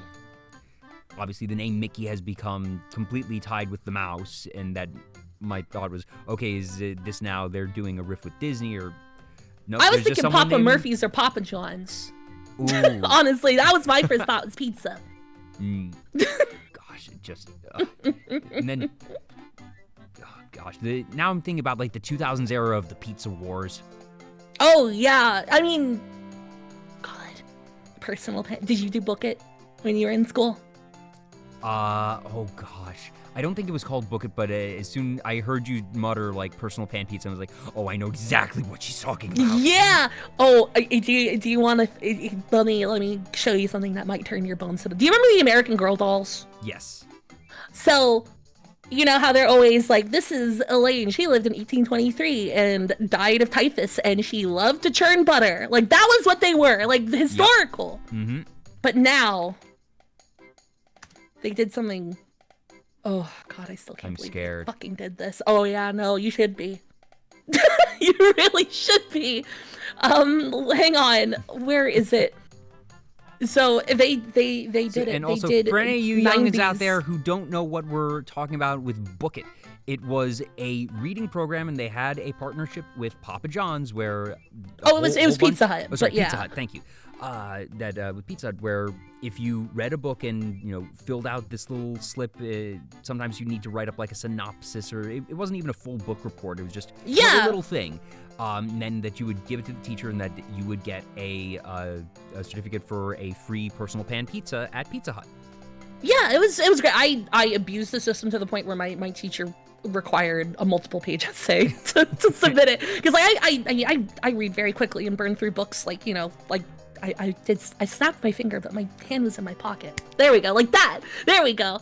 You've sent me a link for the Pizza Hut Book It set for 18-inch dolls, parentheses, historical characters. Seeing this, really did it to you. The fact that, before it was historical butter now? Churns and shit. Yeah, exactly. I don't like this. Exactly. And the worst is, they have, room accessories, and it fucking has a pink yin yang and like an alien mug. It's this weirdly accurate, they even have inflatable furniture.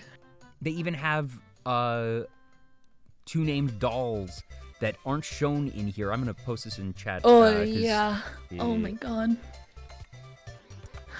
The one with the inflatable couch is really what kills me, because like I had that exact inflatable fucking couch when I was a teenager, and like now that's the equivalent of being the girl that died in 1823 of typhus, except you're depressed like millennial kids instead. In the 90s, Isabel and Nikki participate in Pizza Hut's cookie program by reading books to earn a free one-topping personal pan pizza. And they even have the red plastic cups, which... Of course they do! Of course they do! Why wouldn't they? Yeah, it's incredible. Like, I don't know. Like, I'm glad the bucket program exists. That, you know, I think that even if you have to incentivize it with food and pizza, yeah, it's a good thing to encourage kids to read. And if you have to use a carrot to get there, I'm all for it. No problem with the bucket thing, and that, yes, it has become a bit of a meme for folks like us who remember it. But seeing it as an American Girl doll accessory set is weird. Yeah! It's the fact that it is now the equivalent of a butter churn or like a stick with a hoop or whatever is definitely like... And also just... humbling. And also just, that's the word for the it. Brand collabs for them to do, American Girl doll was not the one that I would have bet on. Yeah, right? I mean, it makes sense. I guess it is essentially historical. It's 40 years ago. I'm sure they were doing 60s guys, and you know. It's not 40 years ago. It's not 40 years ago. It's not 40 years ago. It was 40 years ago. It's 40 years ago, Mfee. I'm sorry. It really was. It really, really was. You know, so at least for a time, Pizza Hut let you order personal pan pizzas like for delivery, and I did it once because there's something about a personal pan pizza. It makes me think of bucket, or it makes me think of flying, you know, or like being on a road trip. Yeah, it's similar to, you know, Green Mint ice cream for me. Yeah, Hershey's cookies and cream. That it's that nostalgia thing. The delivery driver sassed my ass over. He was like, you know, you could get more pizza if you just ordered one big pizza. And I'm like, I know this. I know I could get more pizza, but it's the form factor of the personal pan pizza is what I'm getting this for, you know? Obviously, I did not say these things to their face. And I'm like, yeah, I know. But, you know, that was like where it started and ended. But like, I was thinking, you can't sass me over this. It's my personal pan pizza. That's why it has personal in the name, you know? They delivered it, and it was clearly a box for a large pizza, and contained within were 4 personal pan pizzas. Okay, well, at that point, I feel like it's very defensible that you're not ordering and having them deliver a single personal pan pizza that you were getting. I should have. I should have been an insane person and done that. I've seen people do that with like Uber and like. God, do you have GoPuff where you are? GoPuff is like I've heard of stoner-oriented snack delivery, and I've seen people order like a single brownie from GoPuff, like a single brownie. You could get it like fucking like, you know, as soon as 7-Eleven. Because at first I was like, GoPuff, like that's a weird name for a service, and then as soon as you said stoner, I was like, oh, stoner, yeah, they will sell like weed accessories, like they'll sell you like rolling papers and lighters, but then also like a panoply of snacks and drinks and stuff. That's actually brilliant. Yeah, no, it makes perfect sense. Like, do you have any of those like late night cookie places near you either? Oh yeah, that's like the new thing now. Is I love getting cookies delivered at 2 a.m. I've done it before. I've done it more than I care to admit. Insomnia cookies. Yeah, and like there's like Subway cookie size. They aren't just like Chips Ahoy or whatever. They're like big old like Subway M&M ones. That's the thing though, that yes, you know, those sort of gourmet insomnia or name brand cookies taste good. I'm not going to pay $20 for, you know, after you count on delivery fee and tip and all that for a dozen cookies. I would rather yeah, no, it's obscene. I would rather, you know, you can buy that from the grocery store and get that, or just, you know, hell, get from Subway. Just actually, you know, get from Subway, and along with your sub, just, you know, order a dozen flippin' cookies, and it will be cheaper.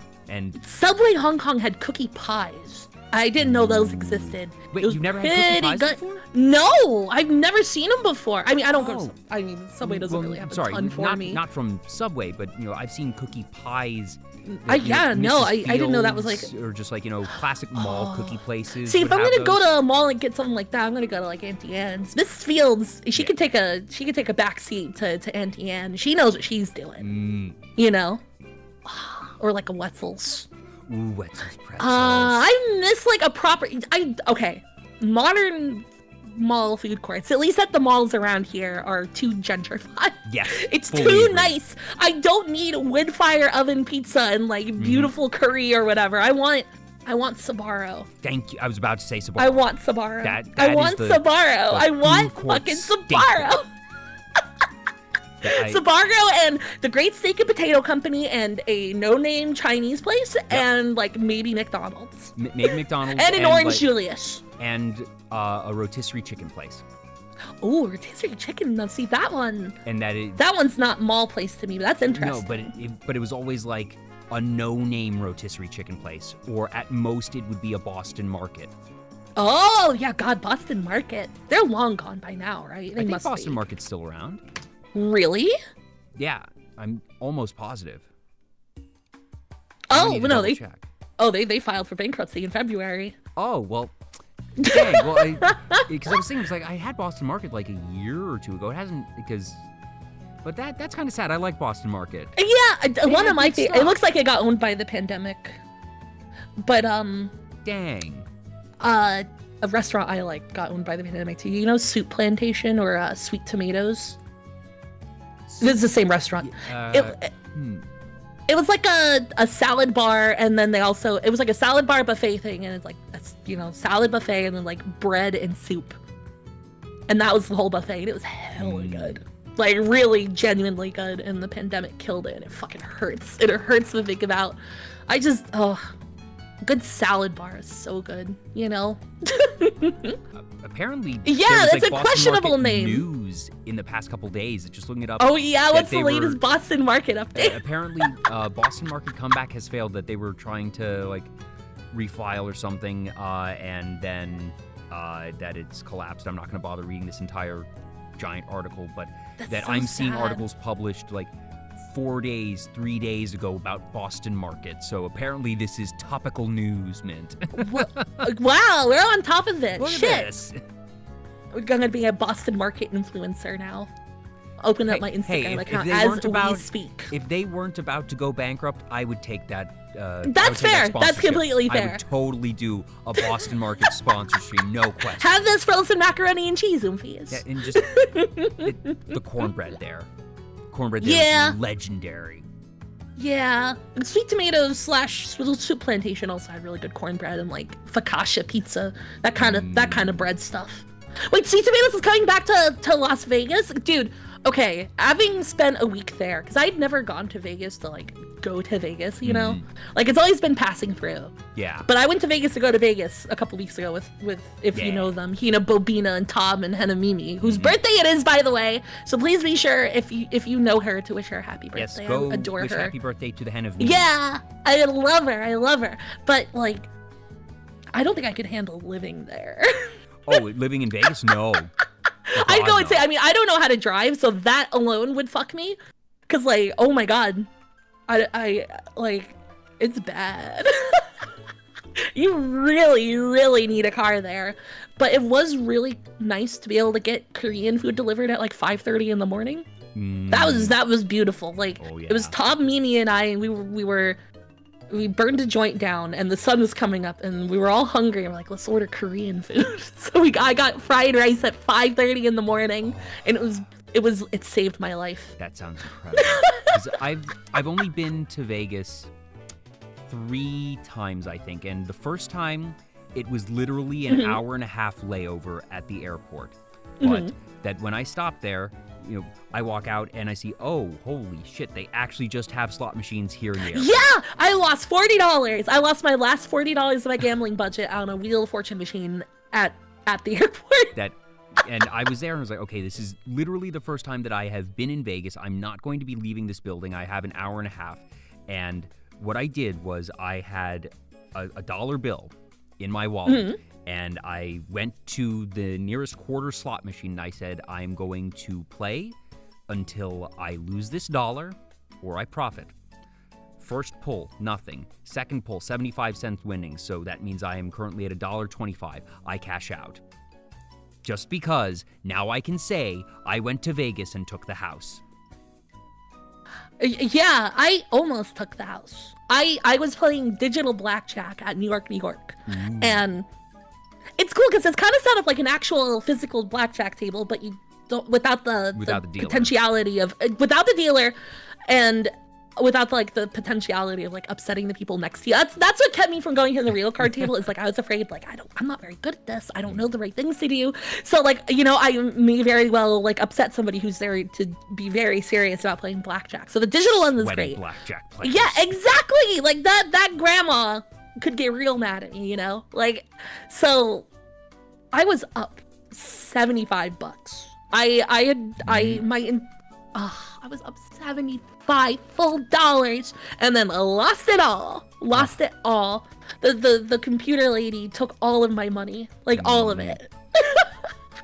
It was like I tried a slot machine or two, and it was a little scary how quickly that made money disappear. Oh, like yeah. with blackjack, like my money was disappearing at a rate that I understood. Yeah. But with the slot machine, I didn't realize I had put a 20 into a $5 a spin slot machine. Oh, oops. And I pressed that button 4 times, and then that $20 bill is just gone in seconds. And I was like, wait, what? Did I do something wrong? Nope. Didn't do a thing wrong. That $20 bill just evaporated, and that freaked me out. and that I've been to Vegas 2 other times. Have not gambled either time. You probably shouldn't. That's no real I think how I feel about it. Who was I talking to? I can't remember who it was, but they were telling me a story of at one point apparently there was Las Vegas has the most event venue square footage of any city in the U.S. and it's not close because all of these hotels, all of these casinos have banquet halls, House of Blues and all that. Everything, every hotel has all this, and that for events, it is cheaper to run an event and host an event in Vegas than any other city because for events and that makes conventions, sense. your venue fee, like if this is going to be something in LA or DC or wherever, the cost for a venue rental is going to be a significant through the chunk roof. of it. Yeah, they will charge you an arm and 2 legs for the privilege to have crappy internet and a monopoly on food and beverages in the venue, and it's highway robbery. But you have so many of these things in Vegas. There are venues in Vegas that will pay you to use their event space if you sell their certain block of hotel rooms. Oh, interesting. Event, I guess that makes sense. Organize Yeah. a thing at a hotel, and that you say, our event, we're going to sell 200 hotel rooms for 3 nights. They will probably give you like banquet space for free or at some absurd discount because there's so many places around that the real money for them is not in the rental space. It's getting the people in the door for the hotel rooms, but then also because that means that you are more likely to gamble on their property than any other property on the strip. Yeah. And that they The want way, people to oh my be god, there. That's how they make their money. They don't make their money off the venue. That's the perk. That the idea of they'll give you chips to go gamble, or that they give you free comp drinks. That I for event almost got organizers, one. They will give I you fucked comp up. space. That's incredible. I was gonna say I sat down and gambled and was offered a free drink. I was sitting there with Hina. I'm like, oh, just water, please. And then she orders like a fucking cocktail. And I just like, what did I do? Why did I get water? I'm an idiot. I could have got a free drink. I was too conservative. And I had that problem at the buffet too.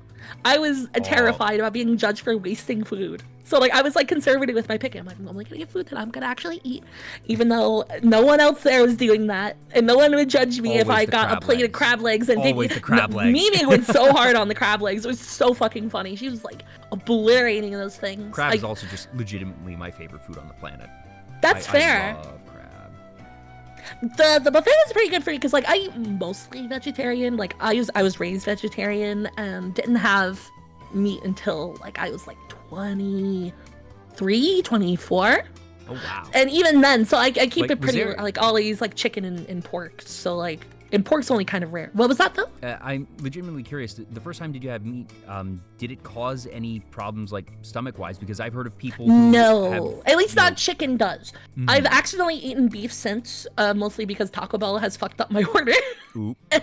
and It does, and that does make me feel pretty nauseous and awful. I know some folks who have gone vegan or different diets for just different health reasons, and they're like, I'm fine eating meat, conceptually, that I'm not vegetarian because of animal cruelty, but that I like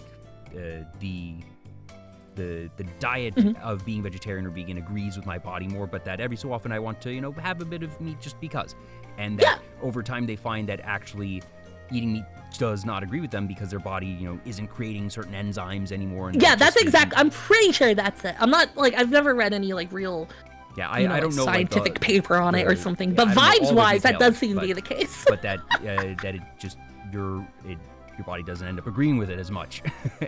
Oh god. And that you can that usually, from what I understand, can sort of retrain your body, that if you start eating it with regularity, your body will start making the enzymes and it'll situate itself.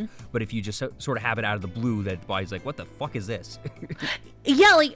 I don't know. It's probably a good thing that I don't eat red meat. It's probably honestly that it's probably good that that's just not in my diet ever. I'm okay with avoiding it. It's expensive and it does make me actively sick. The thing that I have been a fan of Taco Bell for a very long time. Taco Bell is such a beautiful guilty pleasure. In the 90s, such a wonderful thing. Oh, 90s Taco Bells. Yeah, and the only vegetarian options that didn't suck. God, remember when people the thing that I remember most distinctly, the most pathetic childhood memories of mine, birthday parties at McDonald's. You've probably been to a couple, right? Yeah. Classic. Yeah, and going to those and only being able to have the French fries while everyone else is enjoying their nuggets and burgers and stuff. They didn't sat there picking at fries until later. And even then, their salads were awful. The thing is, there was no good. The only fast food place that did good vegetarian options was Taco Bell in the 90s. So I will always have a deep, abiding love for the Bell. Always, always, always, always. That and Indian food. Because even at restaurants, vegetarian option was a wedge of romaine lettuce with Caesar dressing dumped on it, and that was it.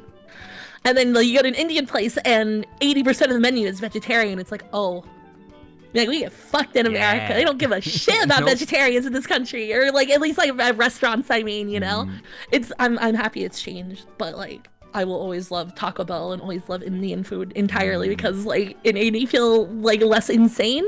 I always felt so bad watching my friends eat their hamburgers and chicken nuggets at McDonald's birthday parties. I felt like such an outcast, Now I'm just remembering, different restaurant birthday parties, classic, Chuck E. Cheese stuff. Yeah, that was fine. Pizza was fine. Cheese pizza was always available. Yeah. No, Chuck E. Cheese pizza was terrible though. I mean, they sell it to you on a Grubhub and Uber Eats as a ghost kitchen now, I think. Oh my gosh. I think they're they sell their wings under a name. I forget what it is. I think it's Pasquale's or something like that. They if you've ever ordered Pasquale's on Grubhub or Uber Eats, you have eaten wings from Chuck E. Cheese. Just fake enough to be related to Chuck E. Cheese. And IHOP does the same with grilled cheese sandwiches and quesadillas. They run I fucking hate ghost kitchens. I will never order from a ghost kitchen. I can't do it. I don't trust it. Yeah, just because half of them are just IHOP and the other half is Buca de Pepo. So if you want a burger prepared in a Buca de Pepo kitchen that you're paying way too much for. Buca de I've never heard of that one. Oh, it is a bad Italian chain that serves very, very, very large portions. And they also operate as a ghost kitchen for a bunch of big quotes chains Mr. Beast Burger and a couple other of celebrity branded pop-up restaurant chains are usually cooked through places like that. Okay. It's wild how you can just overnight have a chain of restaurants in every city in the United States if you fill out the right paperwork. Oh yeah. It's crazy.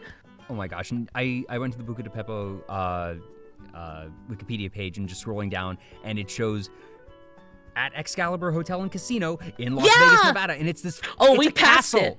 It's a castle. Oh my god, the castle. Oh my, okay, we went in there. It was right next to the New York, so it was an easy walk. And it was like a castle made of cigarettes, honestly. That's what it felt like. Is that it still smelled like cigarette smoke.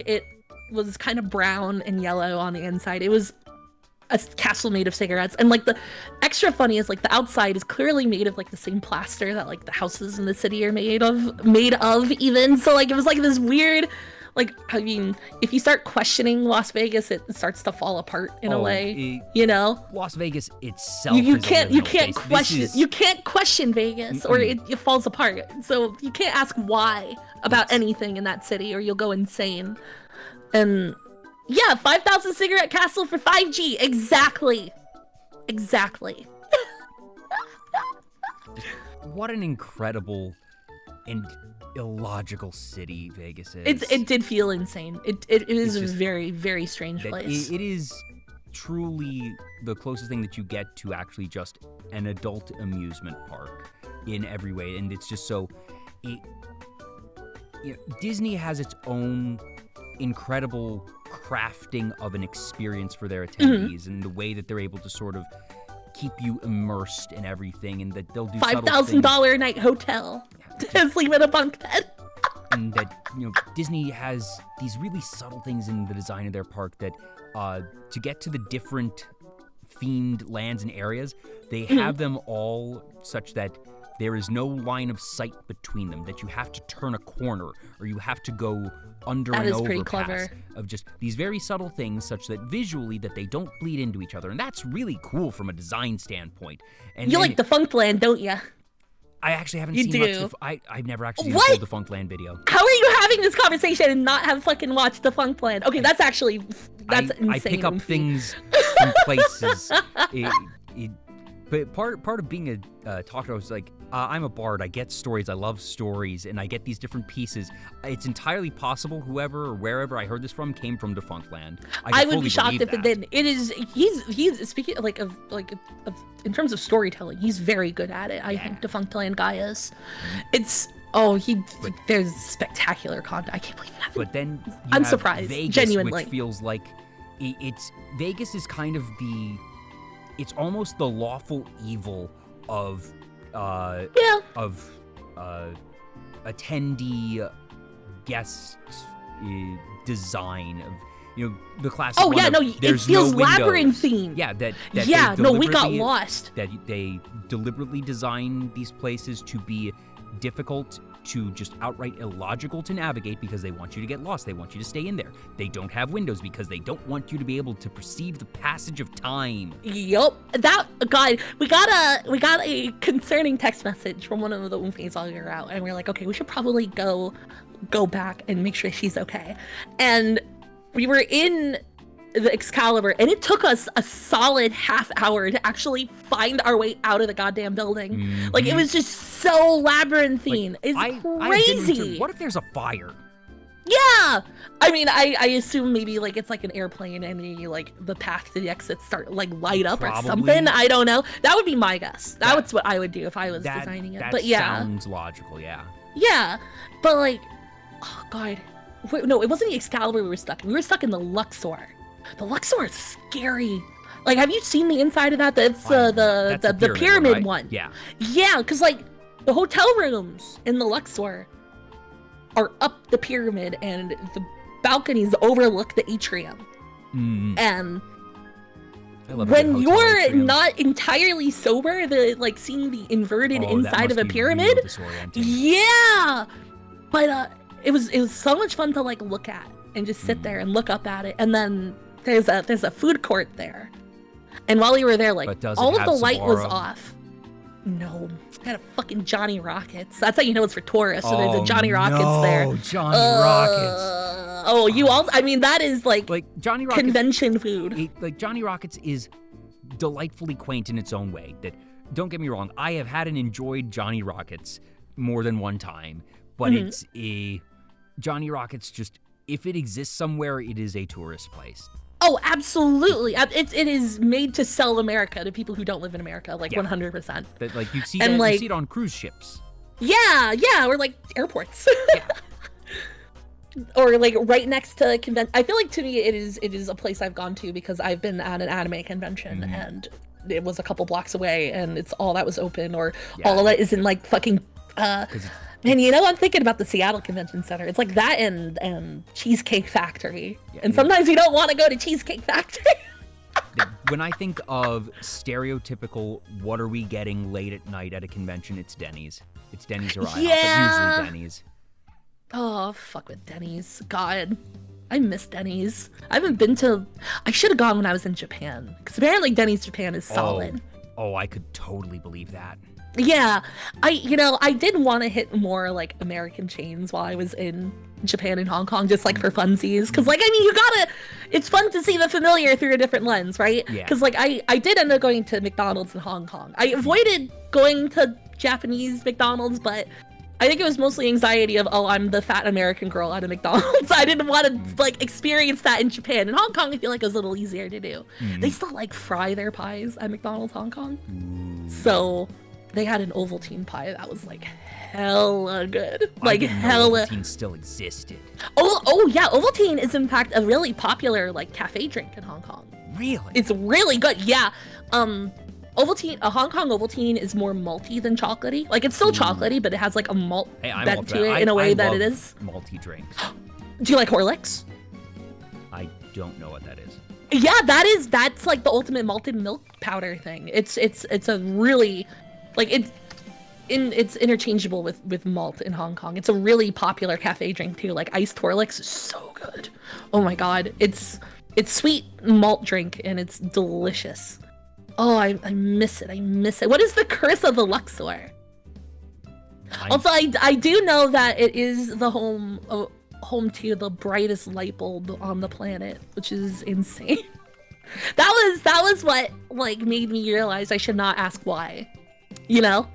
About Las Vegas is they have the brightest light bulb in the world at the top of a hotel shaped like a pyramid. Oh, yeah, that makes sense.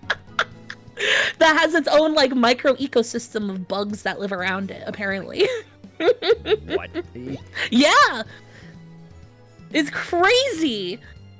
I read an article about it while I was, like, in a cab there, because I was like, why? Like, it has to, like, mess with birds and bugs, right? Having the brightest light. Apparently, it's, like, messed with the International Space Station. It's that bright. Right? It's incredible. There is a full page, ghostcitytours.com, for the Luxor, and just has, like, 5 different things about the place being cursed. It didn't feel that haunted. No, I think that's just, you get a lot of drunk people and a lot of people that are on mind-altering substances of varying degrees at Vegas hotels. I think that's the that real was curse. Me. It was. You can, like, just smoke in the casinos. Did you know that? Yeah. I didn't know that. I thought that would be something that would have been banned like 10 years ago, minimum. But, like, it was. I was sitting at a bar with the girls, and I was smoking weed at the bar. Or I wasn't smoking. It was a vaporizer. It was like a weed jewel, which is wild. I didn't know those existed. Like, it's like you just hit it like a jewel. It was nice, honestly, to do it inside. I didn't know that it would feel so, like, luxurious. Yeah, they have that for a good number of the bars, and I remember in the airport that there were these designated smoking rooms, and that if you were just passing by, that you inevitably, as people open the door to go in or out, that you could smell the smoke wafting out of there. Yeah, I think maybe this is maybe it's a product of being a millennial of a certain age, but I do find the smell of cigarette smoke, like, comforting.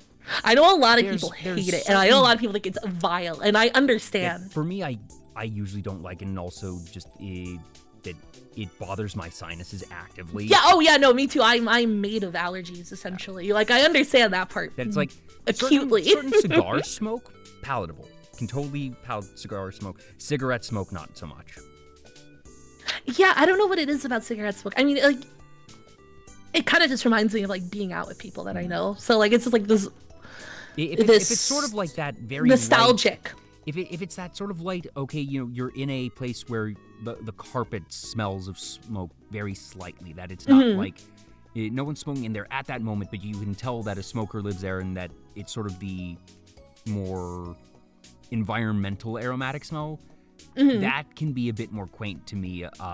But in terms Than of just like, active cigarette active smoking. cigarette smoke. Yeah, okay, that never makes cared sense. for it. Yeah, every casino in Las Vegas definitely smelled like cigarettes were smoked in there at some point. And like, it seemed like most people moved on to vaping. I'm sure everyone appreciates that because like if you're gonna allow smoking indoors, I might as well have like the least acrid kind of smoking. Like I use like a vaporizer dab pen in my own apartment. Like I would never in a million years smoke in here because I mean I live like in a huge building and I could never be the neighbor that's stinking up the whole floor. You know, that feels so bad. Yeah, every so often when I'm walking to my apartment that in the hall smells like, oh wow, that's pungent.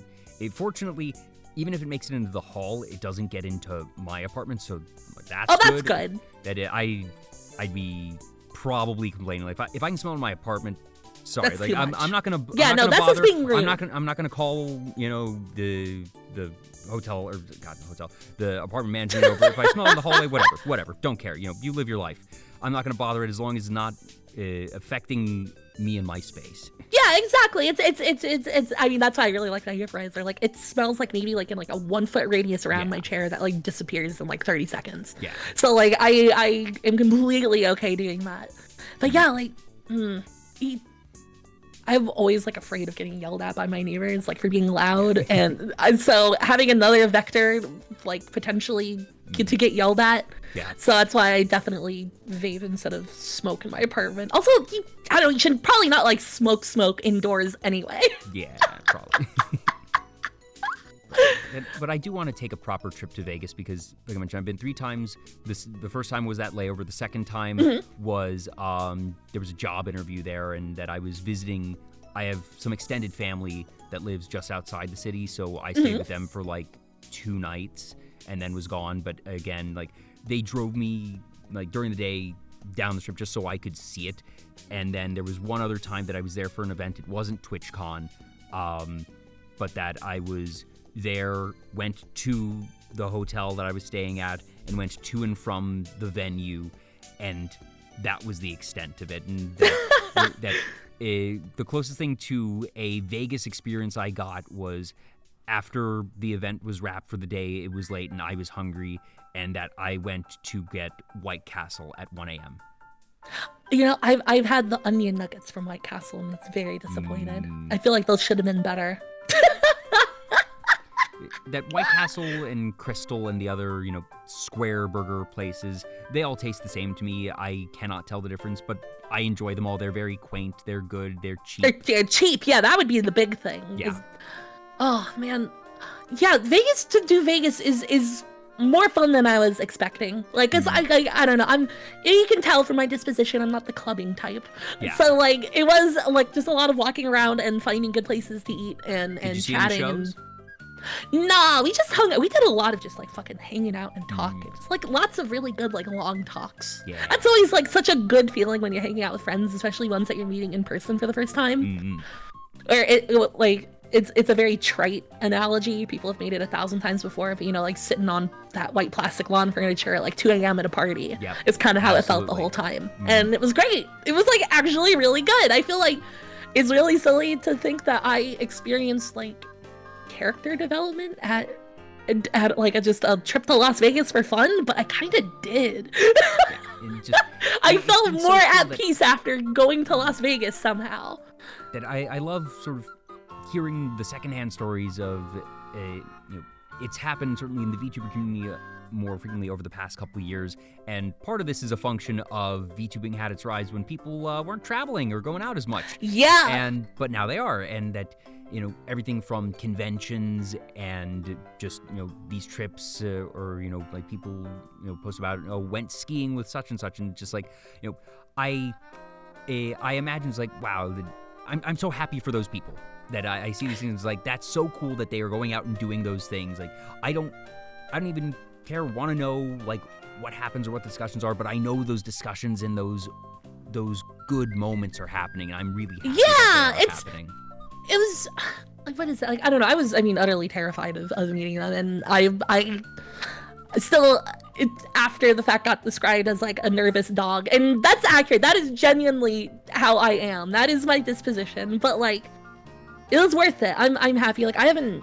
That was the first time that, other than the Japan trip, I mean, I this is the first time I traveled alone since the pandemic. I went to Japan with some family, Japan and Hong Kong with family, but then yeah, that was the first time that I traveled on my own since 2018. Oh my god, yeah, no, so it'd been a while.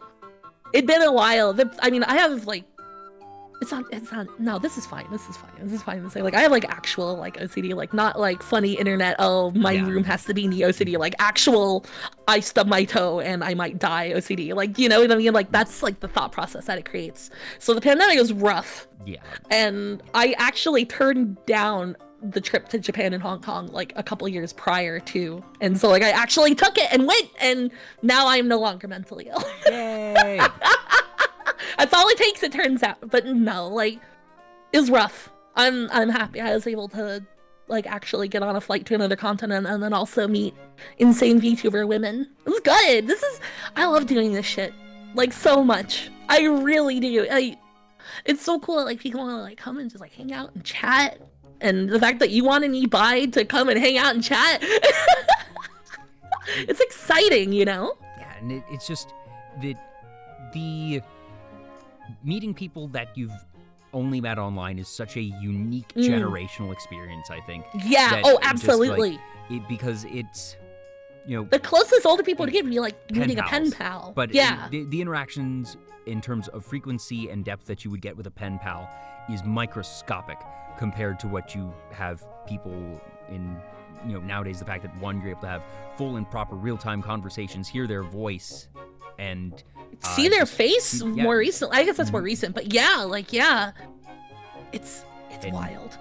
Yeah, and even now that, you know, VTubing is still so young, and that we were talking about how being around for 3 years means that you're seasoned, and that there's still a lot of people who have not met in person yet, but either hope to or plan to, and that it's, I'm interested to see if and how the broader landscape will shift as people continue to go to more events and meet in person, because a lot of the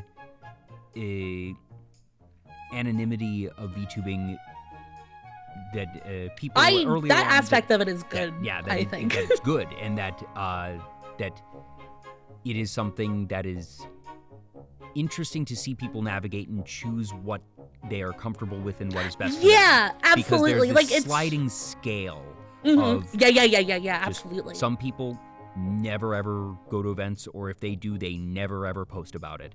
Others, you know, others are going to actively live blog like yours, but that if they live blog, they may or may not post photos.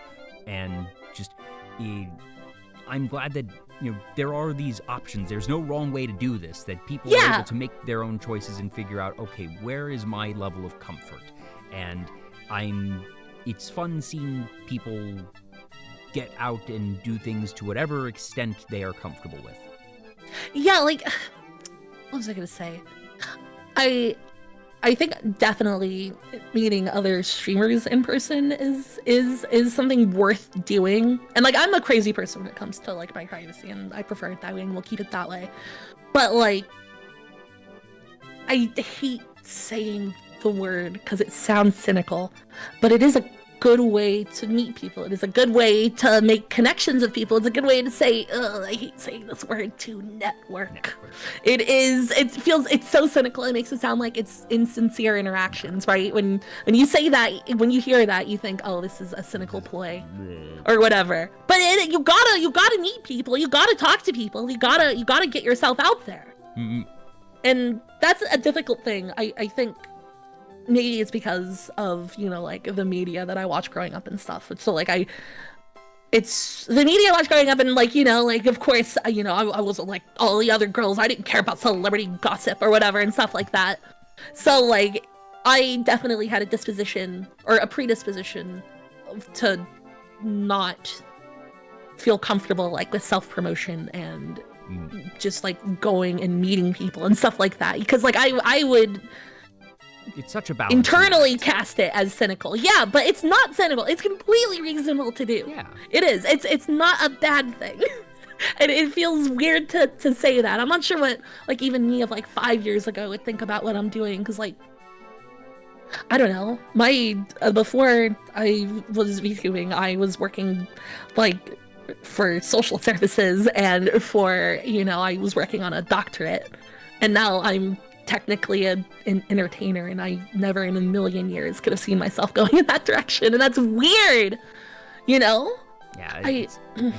Ugh. Finding people discovering VTubing and just content creation as a whole, that it's so cool because, like you said, there's a lot of people who never ever imagined it, or that Never. they might No, have not for a wanted to do second. some other thing that was tangential, and they sort of fell into this and thinking it might be one thing, and then it spiraled into other things of just there's the different origin points for people. It's really neat to think about how people wind up where they wind up. Yeah, like, you really... I always thought, like, it was an annoying platitude, like, in movies and in books, where, like, you really never know where you're gonna end up, like... and you really don't! Like, you genuinely don't! It's so weird to just, like, imagine the path from, being, like, an academic and, being really serious to going to something that's kind of silly, I guess.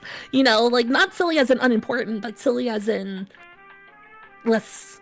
What's the word? It's amusing, perhaps. Yeah, I mean, and it's also, like, a less formal environment, too. Like, there aren't really rules to follow. There aren't, like... What's the word? Like, there aren't... I'm so sorry, I'm struggling with the words here. But, like, it's more human, I think, which is nice. In academia, you have to be really fucking serious with the people above you at all times. And there are people obviously above us in VTubing, and it's okay to say that. There's stratification there. There is an A-list and a B-list. That's just how anything with popular, or not popular, but public figures is. Yeah. So, like, but that is way more informal and way more human and less terrifying to navigate, I feel like, And I think part of it is, since content creation and VTubing in particular are so new, that any hierarchies, A-list, B-list, A-tier, B-tier that you might have here, is the magnitudes are lessened with, a couple of exceptions, but that part of it also being academia has had literal centuries, thousands of years to establish its traditions and its standards, and that as the world has progressed, certain things there have not, because tradition. And fortunately, since VTubing and even content creation, that even if you go quote unquote far back in content creation and say, I don't know, 2005, yeah. that just the amount of rigidity that has been able to set in just by a function of how relatively young it is means that the space, I think, like you said, ends up being more human, and that it's more democratic. It's more widely accessible. Like, I mean, and also academia just the is fact that, definitely the unlike opposite academia, democratic, that you don't need degrees, you don't need formalized training. Anybody exactly, can yeah, become that is you're going on your personality, and that's rough also, I guess. You can't, like, I definitely had to tell myself when I was, like, initially, like, getting comfortable doing this and going on a schedule and eventually getting to the point, where paying my rent doing this, right? Like, you can't, like, pin all your validation, or you can't, like, pin your emotional well-being too hard on this, or you'll go crazy, I think. Like, you don't want to, like, you don't want to feel too validated from this, or you might go crazy, Like, I think it's either driving some validation, but if you go too hard into it and then something goes wrong, or, like, a stream doesn't do as much numbers as you think it does, it can just tear you apart. And that was definitely a difficult thing to get over at some point, It's weird to think about that kind of thing, like, worrying about numbers, and it feels weird too. You have to balance it, and it's hard to learn the correct balance of worrying about numbers and just actually enjoying doing this shit, Yeah. And some people like really drown in it sometimes. So I wish I could help more, you know? yeah, and especially that when it gets to the point that content creation is paying your bills, that because then, okay, there is reason to pay attention to such things. That Yeah, for exactly, me, that, exactly. I do this as just unmonetized, fun passion project. This is a thing that I have specifically designed. I don't look at numbers. I always say, do not do the things that I do if you want to be a successful content creator. There's a myriad of things of how VtuberTalk is designed that is comically antithetical to anything smart. That I didn't even intend to make this show so beautifully scientifically designed to be repellent to growth. Oh, I yeah. sort of realized it after the fact that just, I wanted to set things up so I could have a flexible schedule. I wanted to be able to schedule around my guests, do it about once a week to avoid burnout, not do too much, and just, have a good time. But then sort of after the fact, I realized it was like, well, if you want to grow, first off, only doing collabs is a terrible idea. Only streaming once a week is a terrible idea. If you're only streaming once a week, gotta do consistently multiple times. Once a week with an inconsistent schedule because you're scheduling around guests, that's a terrible idea.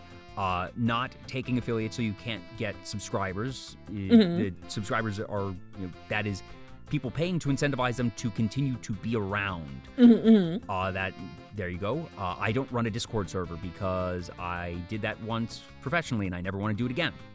Professional? Wait, okay. I'm sorry to stop this, but what does that actually entail? I did community management for a time. Like, were you like just like a mod, or like No. were you like running events, or like what is? I ran a server for a company. Oh, interesting. Oh, And I kind of hate how like the internet has never wanna become do it again. Discord. I never wanna Very do it again. understandable. It's so annoying. Like if you want to like find like a mod for a game or something, you have to like join a Discord to like read an FAQ or something for it. It's like, oh, I downloaded this cool mod on Nexus Mods and no one's talking about it there, but they're like, join the Discord and now you can ask. Like, ugh, Nope, I don't wanna join the Discord. That I is never want to join the Discord. not doing it, and that having a Discord is a big thing for growth because it helps sort of yeah, foster absolutely. community and gives another way for notifications. I don't care that all these other things that VtuberTalk is working exactly as designed right now. Well, good. But that I always say, never ever look to me as an example if you want to be a good content creator. If you want to look to me, look and say, all right, what does VtuberTalk do? Do the opposite.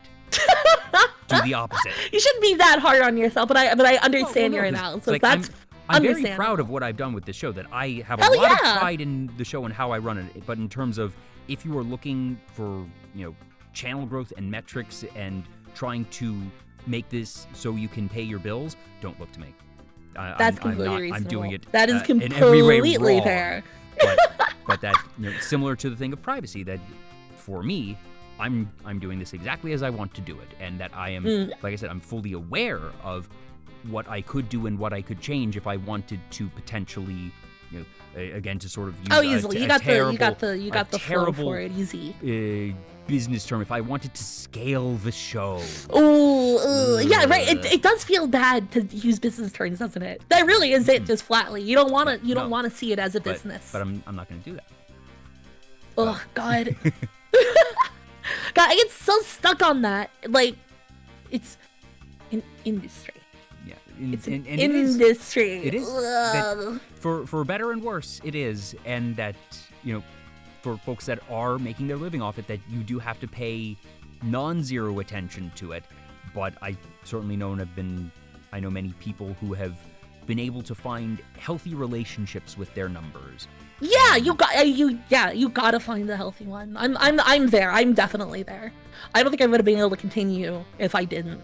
Yeah. I think I feel like every content creator who is trying to make their living off of content will, at some point in time, have their number existential crisis, and that if they are able to escape from that existential crisis and sort of have whatever personal epiphany of this is how numbers are right for me.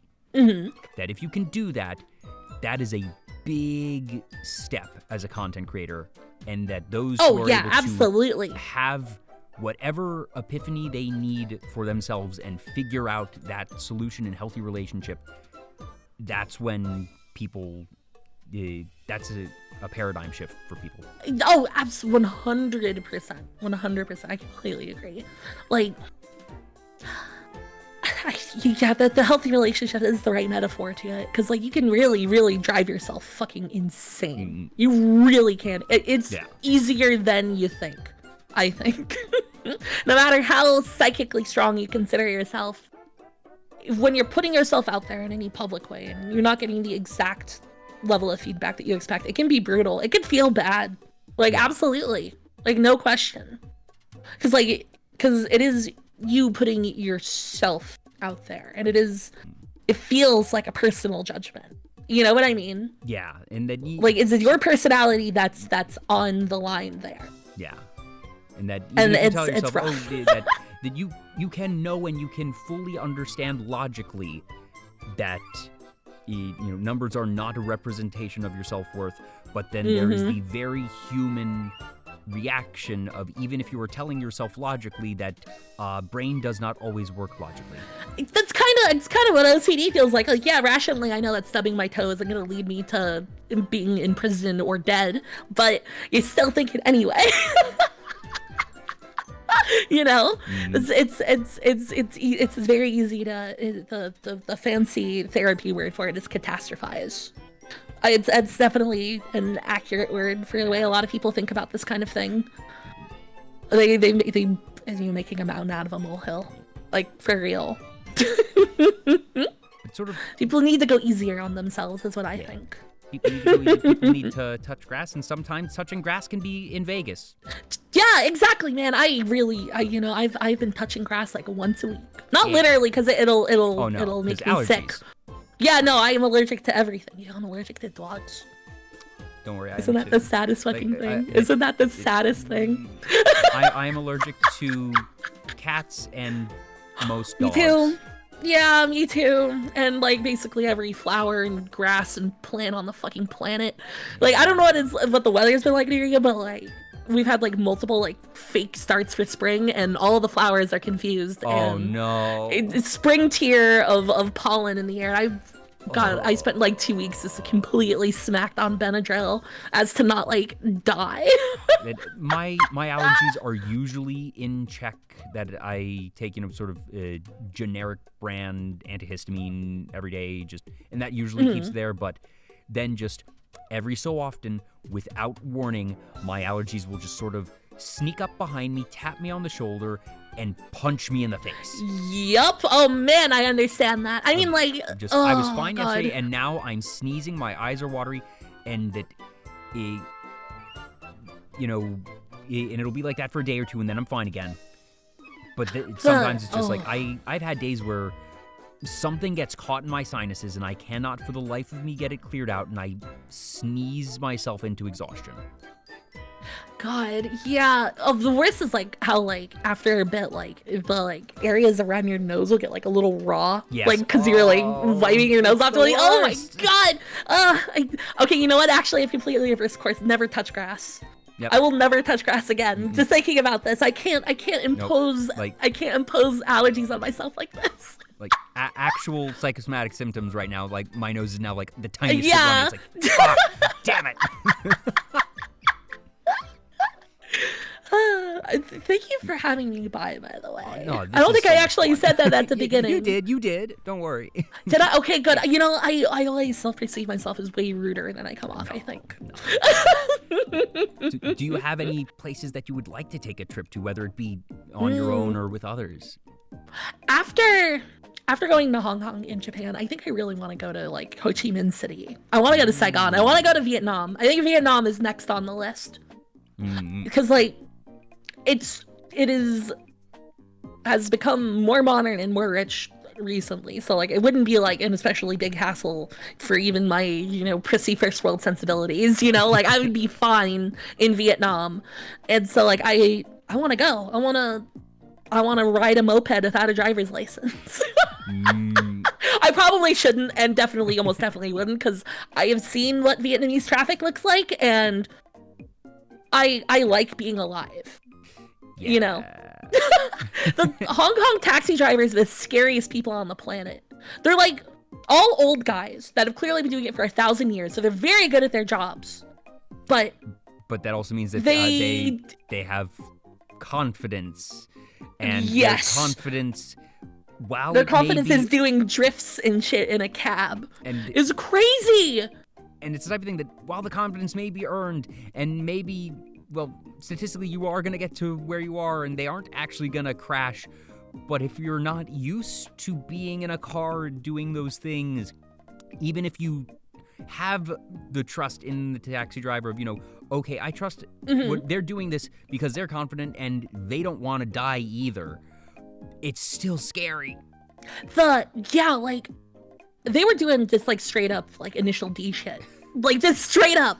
Because, like, the hotel I was in Hong Kong, like, Hong Kong is, like, kind of built into a mountain. So there's a lot of hills. So, like, they were just, like, drifting around corners, like, over precipitous drops to what would definitely be our deaths.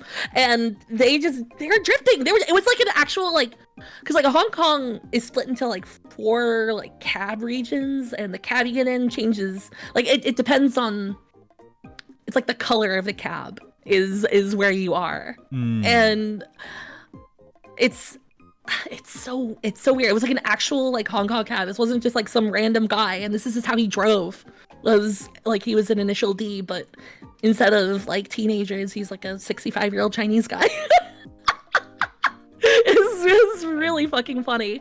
They were scary. They were scary.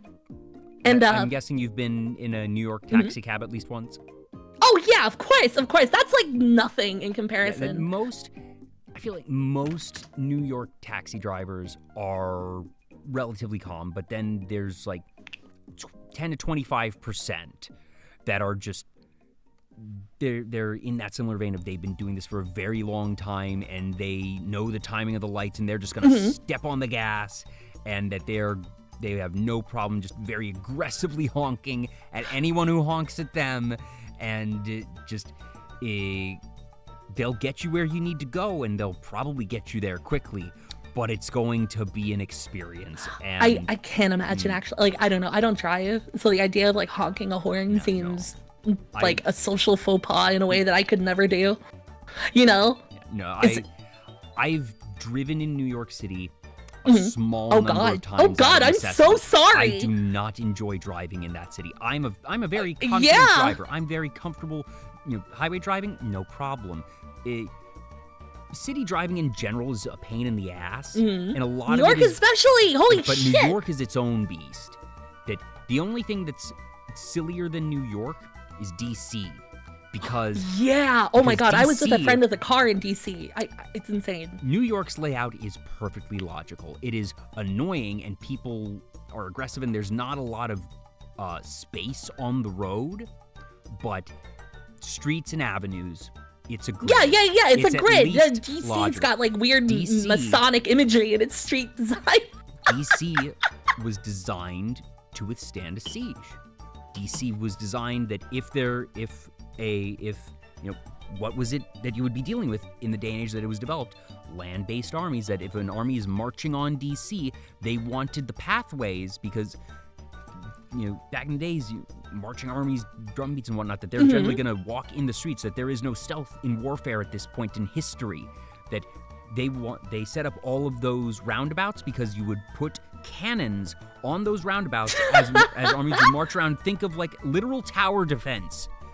I love DC that. was designed it's as balloons, a tower defense city, and that as the city modernized, where do you put your streets? Very naturally where you have your footpaths designed to withstand a siege, that they never bothered to think of, maybe we should redesign our roadways. Nope. Hell no. They couldn't do that because they already had buildings on all these other places, so they're stuck now, and they have this stupid, illogical, for modern sensibilities, road system.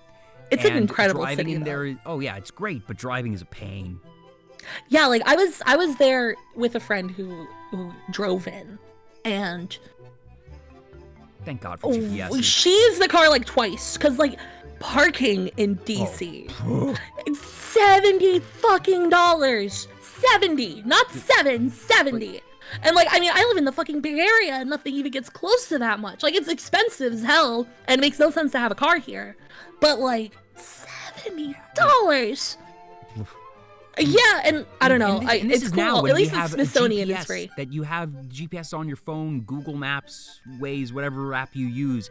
And even then, it is still stressful and difficult. I cannot fathom what people did 25 years ago when you don't have not GPS. a damn clue. Like, even It printed stuff out from MapQuest is what they were doing. Even in the era of MapQuest, that it's so difficult, and especially when you're dealing with turns in like quarter of a mile. All right, my MapQuest printout says, all right, I stay on this road for 3/4 of a mile. I can't tell if that's 3, 4, or 5 streets down.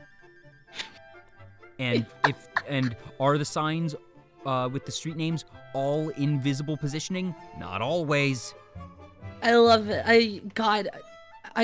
I have like directional madness or something. Like I get lost walking in a straight line.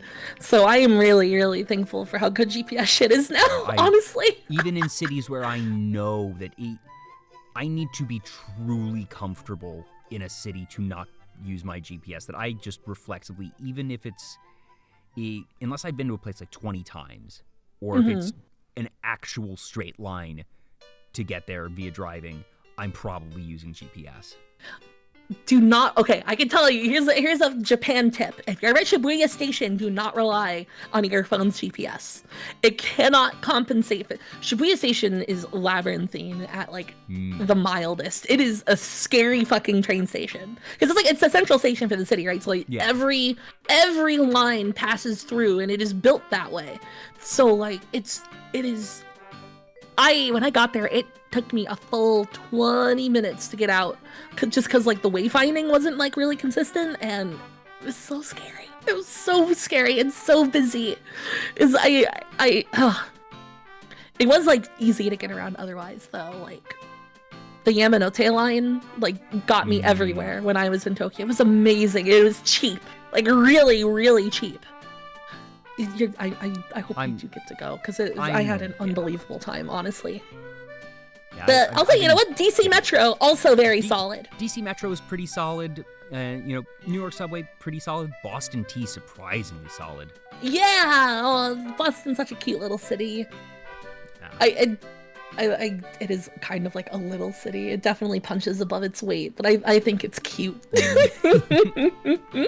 And then DC is like the coolest city, and like a third of the people there don't deserve a city that good. Like, it's deeply frustrating that politicians and their little buddies, they get to live in this beautiful city with amazing art and museums and culture, and like all the regular people got pushed out. It sucks. It's a beautiful, beautiful place. Like way better than I was expecting. And all the Smithsonian museums are free. Yes, they're free. Just Air and Space Museum.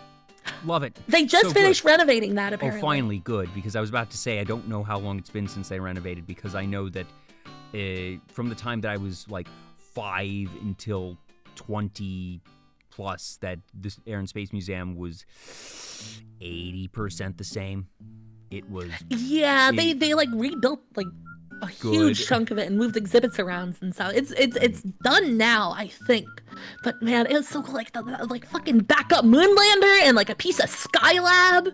It's crazy. And like Museum of Natural History is super good. Yeah. And, after you go to DC, you get so spoiled, because then you go to any other place and it's like, wait, I need to pay $30 to go into a museum? Yeah. What? I went on a road trip specifically, like with a couple of friends to, okay, this is the dorkiest fucking shit, but we went on a road trip to go to museums. We drove from... That feels like a fine road trip, because the thing is, if you're going to a city that has a museum, there's probably other stuff there too. Yeah, of course. Like, it was from Bay Area to DC and back. It was that kind of road trip. The full span of the US. Yeah. So like the the Field Museum in Chicago. It's spectacular, but it's also like $60 a fucking person to get in. I fucking hated that in the context of the Smithsonian. Oh, it was so good though. I love it. Have you been to the Field Museum? I have not. It is stunning. It's wait, no, that isn't the one in Ferris Bueller's Day Off. That's the other art museum in Chicago. Either way, it's incredible. It's where the zoo is. You know, the most complete Tyrannosaurus Rex skeleton in the world. She died of a tooth infection. I didn't know that. It's scary. It also like kind of I don't know, not beautiful. But like it's amazing that even like this like apex predator has died from something so mundane. Like you can see it like on the skull, like the like hole in the tooth and like the jaw, like the jaw that was like eaten away a bit by the infection. It's really, really cool. Like, oh man. It's amazing to see in person. Like you kind of don't expect the size. Like you know they're big. You know a Tyrannosaurus Rex is huge. Like of course. Because man, I mean we've all seen Jurassic Park. But it was still just seeing it there and it's the actual bones, you know. It hits different. Same with like art museums. Like the went to an art museum in Kansas City. It's the Nelson Atkins. Also free. And also probably one of the best art museums I've ever been to in my life. And they have like a display of Babylonian tablets. Oh wow. And it almost is kind of like a religious experience because like they're dated, like this is from 3000 BCE or whatever. Yeah, and I'm standing there in 2020 or whatever. And it's like, wow, this crossed the gulf of 5,000 full years to end up here. And it's like, it's yeah, just I hear Babylonian tablets and it sounds like science fiction. I know it existed, but it was like, you know, seeing those types of artifacts feels just like, you know, half of it feels like science fiction, half of it feels like magic. Yeah, like it's also really fun to photograph. I know that's a really goofy thing to say. Like I do photography as a hobby, and taking pictures at zoos and museums is a really good way to learn like how to compensate for light and moving subjects and stuff. So I really like doing that, and it's real fun. Sumerian and Babylonian tablets are fun to take pictures of because it's cuneiform, you know, like the writing system. It's just like it's a system of wedges. So like they use like a reed to dig out little holes in the clay tablets, and that actually makes for like really interesting like shadow and light, because it's not just like ink on paper. It's like actual divots in this, you know, 5,000-year-old clay tablet. So it has like this beautiful way of like catching shadow and light. And here, I can send you a picture that I took myself. I'm trying to find, there's some art that I saw a while back that was really unlike anything else I had ever seen in a museum. There we go. I sent the example that picture I took myself. But you see what I mean? Like the indents and like the angles of like how the reed like dipped into the clay and like the way the lighting interacts with it. It's so cool. I like photography. I don't talk about it a lot because I don't know, I'm not good enough at it yet. But I do like photography very, very much.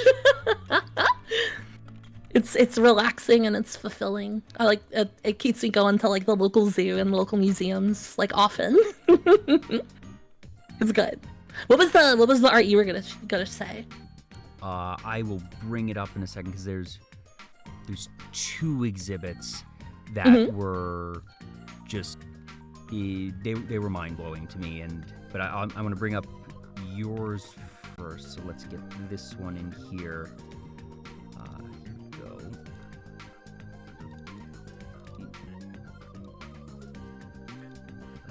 It is a very large JPEG. Yes. Sorry. Gotta resize this. I have a DSLR and everything. Like I really actually like went all out. The sizing of this is not going to do it justice, but I'm gonna show it with us still visible at first. That's but fine. Then I'm gonna scale it and basically just sort of. You don't got it. It's fine. So we have this in just, you know, you can see the little intricate markings, and at first these reeds, I thought those were feathers. and I'm gonna just totally mess up the screen here with this, but to let people really see the detail and all this. Yeah, it's amazing. It's just all done into clay and hardened, and that's it. It's really amazing looking. But yeah, like see the shadow and light like with the wedges. It's really cool. It's so cool. Just think about this being made. Yeah, 5,000 years ago. What was the environment that people were sitting in as they made this? That God, probably miserable. Just that think about what were they probably wearing when they made this? Of just the fact that we have this here and that one, it's still in such pristine condition. Yeah, like the fact that like the details like in the feathers and stuff still very like visible this far in the future is crazy. Keeping an early civilization. What is that? What does that mean, Oomfee? Huh? Oh wait, okay. That's an okay bit. That's an okay bit too, Pie. I wish I could link you this Flickr album of like. I don't know if this link will work. It bums me out because I took a lot of really, really good pictures in Japan and Hong Kong. I did when I got back. I called the segment abroad. What do you think? Oh yes. I think it's a great bit. Abroad. I was extremely abroad. I had never left the continent, so like it was all new, and I want to go back. You better have a really good time while you're there, or I'll be really upset. It's so good. It's so good. Like, there's so much to do and so much to see. Like, the fact that I only got like a week and a half in Tokyo was almost a bummer in retrospect, just because there's so much I still want to do, It's incredible. Oh, Nakano Broadway. You gotta, you'll go to Akihabara, right? You will go to Akihabara because you're a dork, so of course. That I'm having to talk myself down. I was like, okay, I'm going to go there, but I need to spend 2 days there, maybe, but don't spend the entire trip there. I can tell you though that the arcades are woefully underventilated. So the temperature in any of those arcades in Akihabara is like about 6,000 degrees after about 5 seconds.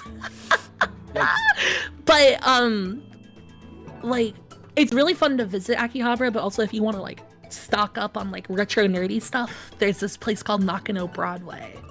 And it's like this beautiful like 1960s like shopping arcade and mall, and like it was amazing. They had like it was like all focused like on retro stuff of varying anime and video game stuff. Like there's like a Golgo 13 display, and someone had like a custom made Lum from Urusei Yatsura leather jacket hung up, that kind of thing. It was super cool. Like I spent like $400 there. Totally worth it. Worth every penny. They even had like an entire store dedicated to retro train merch. And not just like, here's a t-shirt that the Yamanote line put out in 1980, but like actual, like here's like a conductor's hat or like a piece of track or something. It was like that niche. It was awesome. That's cool. It was so cool. It was so cool. I found the 2 exhibits. Oh, yeah. That have stood out for me over time. That I am someone, I like to think I'm able to appreciate most art. That some things I will find more interesting than others. There's certainly some exhibits that I could stare at for a very long time, and others that I will look at for 5 seconds and be like, that's neat, walks to the next one. There's certain types of minimalist art that frustrates me. Are you gonna look like a Rothko? Like, what's going on? I'm excited. Show me. I went to the MoMA one time, and there was a couple of exhibits there. There's some incredible stuff at the MoMA, man. There's some amazing things. I've been to the MoMA, yeah. There was also this. Oh, I can't wait. Oh, wow.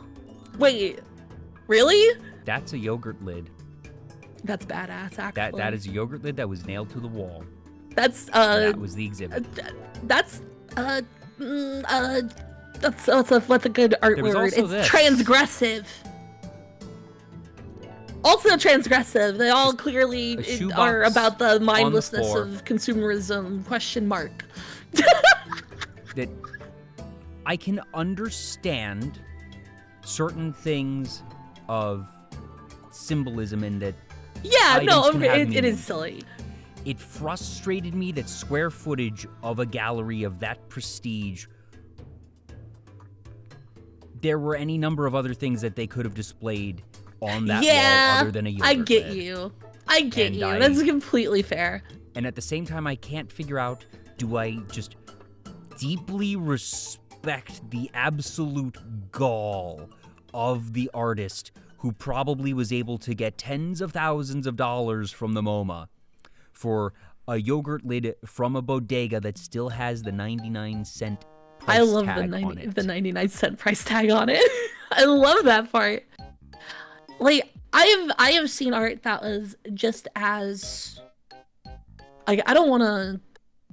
Man, this is okay. I'll send it to you, but reading the description will make me cry. But like, in terms of similar simplicity, the one I linked to you is 2 light bulbs, and it That has a sure lot is of meaning. 2 light bulbs. You should hit the gallery label button. It's pretty. It's an incredible piece of art, and the fact that there's that much meaning in 2 light bulbs. I don't know. Maybe there is a story behind that yogurt lid. I hope there is a story behind the yogurt lid. Yeah. I really hope there is, and that because that would make it certainly more palatable. Yeah, I mean, hopefully, I mean, like, maybe it don't was get like me one of wrong, those I can- yogurts I that can comes with appreciate- sprinkles. There you go. That is good. That is good. You know, and it makes the yogurt like a whole bunch of different colors, even if it eventually averages out to brown. So we have. Do they even make those here- anymore? I don't know. Probably. So this is Untitled March 5th number 2. It's That is really the. good. Not only It's is it untitled, but it is titled, dated, and numbered. It's really good. That's impressive. Yeah. This is by Felix Gonzalez Torres, and the gallery label. Felix Gonzalez Torres was a gay rights activist whose subtle political commentary included personal statements on the emotional devastation of AIDS. In 1991, after his partner Ross died of AIDS, Gonzalez Torres created numerous memorials to him, including Untitled March 5th number 2, which commemorates Ross's birthday. Here, 2 factory-made light bulbs shine together to suggest a pair of lovers in one shared point of illumination. Although they glow brightly in unison, one bulb will inevitably burn out before the other. That's the part that killed me. reminding That's us the part that of killed the me. transience of human relationships. Isn't and the that brutal? temporality of life. I don't know. That's powerful. That got me. Like I cried like in the gallery. Cause like I mean, it's a pretty powerful way to represent it, right? Like it's good. It's real good. Maybe the yogurt story is that they didn't get sprinkles with it. I hope there was some gallery panel that I just missed for that yogurt lid in that I've shoebox. looked see yogurt lid MoMA. I wonder. I mean, I'm Yeah, 'cause sure other people 'cause I have looked talked up, about it. 'cause- Oh, there's like a whole interview about it. yeah, that's Gabriel Orozco. Orozco's conscious said he did not want to do something that was a grand gesture or an elegant spectacle. He wanted to do something that would confuse people and perhaps disappoint people. Mission accomplished. Yeah, wow, it's like literally the opposite end of the spectrum from the light bulb description. This is LMAO, I had this in my apartment, let's see what I can do with it. And then the other one's like 2 lovers who are now separated, and like, oh my god, the difference. Orozco likes to catch viewers off guard, and he likes to challenge himself. He knows that he's a good maker of things in terms of craft, but that cannot be the point. And so, to make sure that that was not the point, he decided to have his first exhibition be about placing these yogurt lids on walls, and I think it is safe to say he succeeded. Yeah, and you know, like, God. I guess he succeeded in like making you think that there should be other art there, I guess. I guess there is a statement to be made there. I guess question mark. He gave me a greater appreciation for every other exhibit in the gallery. Yeah, sometimes you need a hype man. Sometimes you need something that is just something to give you perspective, I suppose. Yeah, there you go. And the perspective is that his yogurt came without the sprinkles, and he was very sad.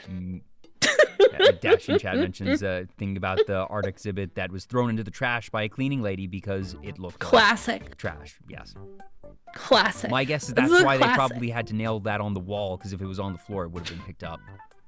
I would have picked up the yogurt lid. I would have. I was gonna say, fucking in Tokyo, I saw one piece of litter the entire time I was there. Wow. That blew my mind. No litter, and also no public garbage can. In fact, I don't understand how. It is insane. It didn't feel real. The one piece of litter I saw, I like literally picked up myself and brought it back to my hotel to throw away. Because I was like, wow, this is so out of place. No, there are no public trash cans. That's so interesting. Just straight up. Like, some vending machines will have like ones for cans, but beyond that, no. Like, none. That was definitely like the most culture shock thing that I felt. Other than it feels like an alternate universe in some places, because Yahoo is dominant over Google there. Because of SoftBank. Yeah. So like places where you would see Google logos in the US, it's fucking Yahoo, and it's like, what the hell happened here? It's so strange. That and I saw at least a couple like outside smoking boxes with Philip Morris branding, which they could not show their faces in America.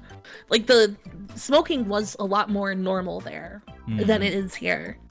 Going back to the cigarette conversation, like it was interesting. Same in Hong Kong. People smoke like chimneys in Hong Kong.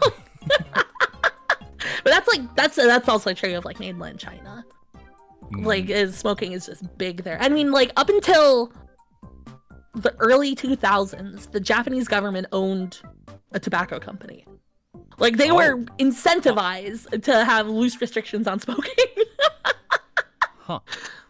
Yeah, like,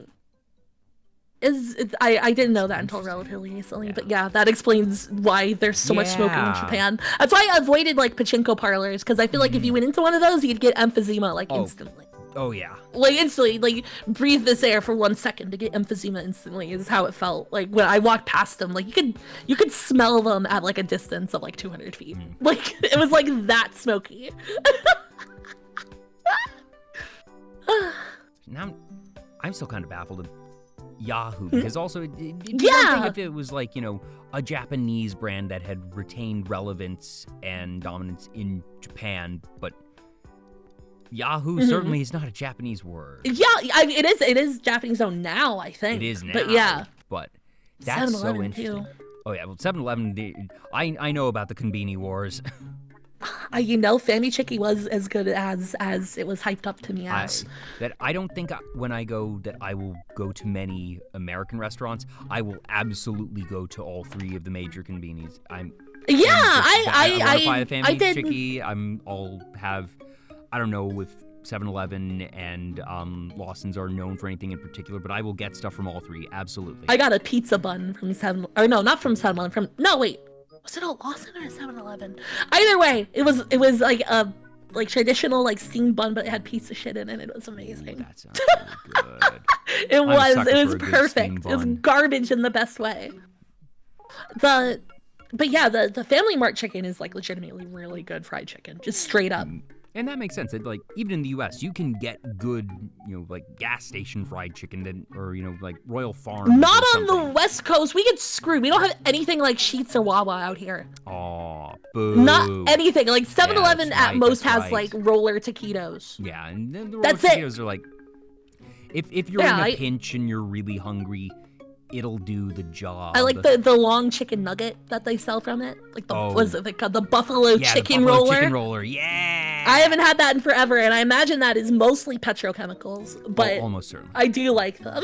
Oh yeah, I remember that there was a time that, you know, if I was like doing a long drive to visit a friend, that I would make a point to try and stop at a 7-Eleven, and I would get either like 2 buffalo chicken rollers or like 2 of their different grill roller taquito things, and they are good.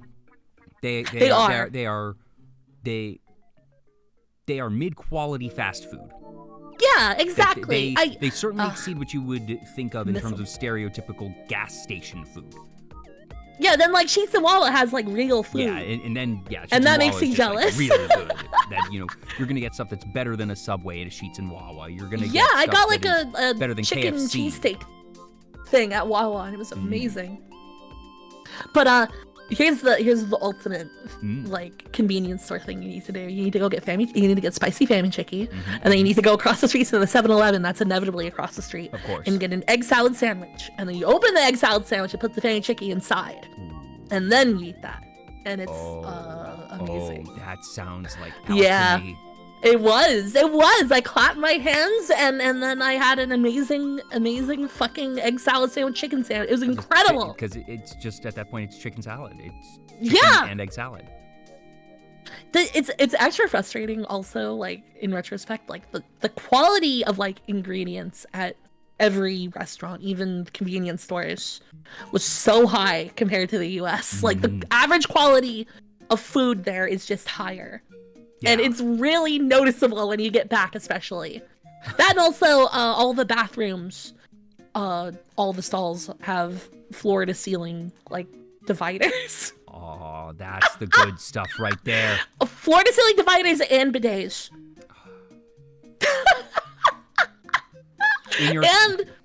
And the bidet, depending on which one you are, will also automatically just play trickling sounds, so no one knows that you're peeing, I guess. The ambient.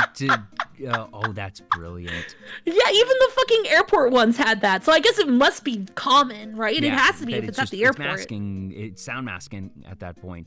Yeah, I mean that's exactly what it is. But also, like, my hotel room had it, which was weird. I where is it? Hang on,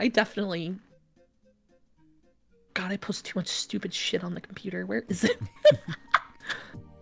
Now, speaking of gas stations and fast foods, in your travels, have you ever been to a Buc-ee's? No, I completely have missed out on Buc-ee's. I want, like, most of my travel has taken me like over the South. Like, the most I've been to Texas is Amarillo, and that was like for a night. Not like to visit there. It was weird though. The Taco Bell lady asked me to have a blessed day, which, being from godless California, felt strange. Obviously, I was like, "Thank you, of course." Like, I'm going to never be weird about it, but it was strange to hear as a godless Californian. But like, the Buc-ee's. I would like to. I know. I've heard. I want it. I want to go. Frustrating how good that place is. I want to go. Buc-ee's. I want to go to, like, I would love to go to, like, Austin and New Orleans. That would be my South trip. Yeah. I'd love to get to New Orleans before the ocean takes it back. Like, genuinely. I would like to visit it. Like, I read. I understand what's happening. I gotta go soon. Yeah. I want to have a beignet.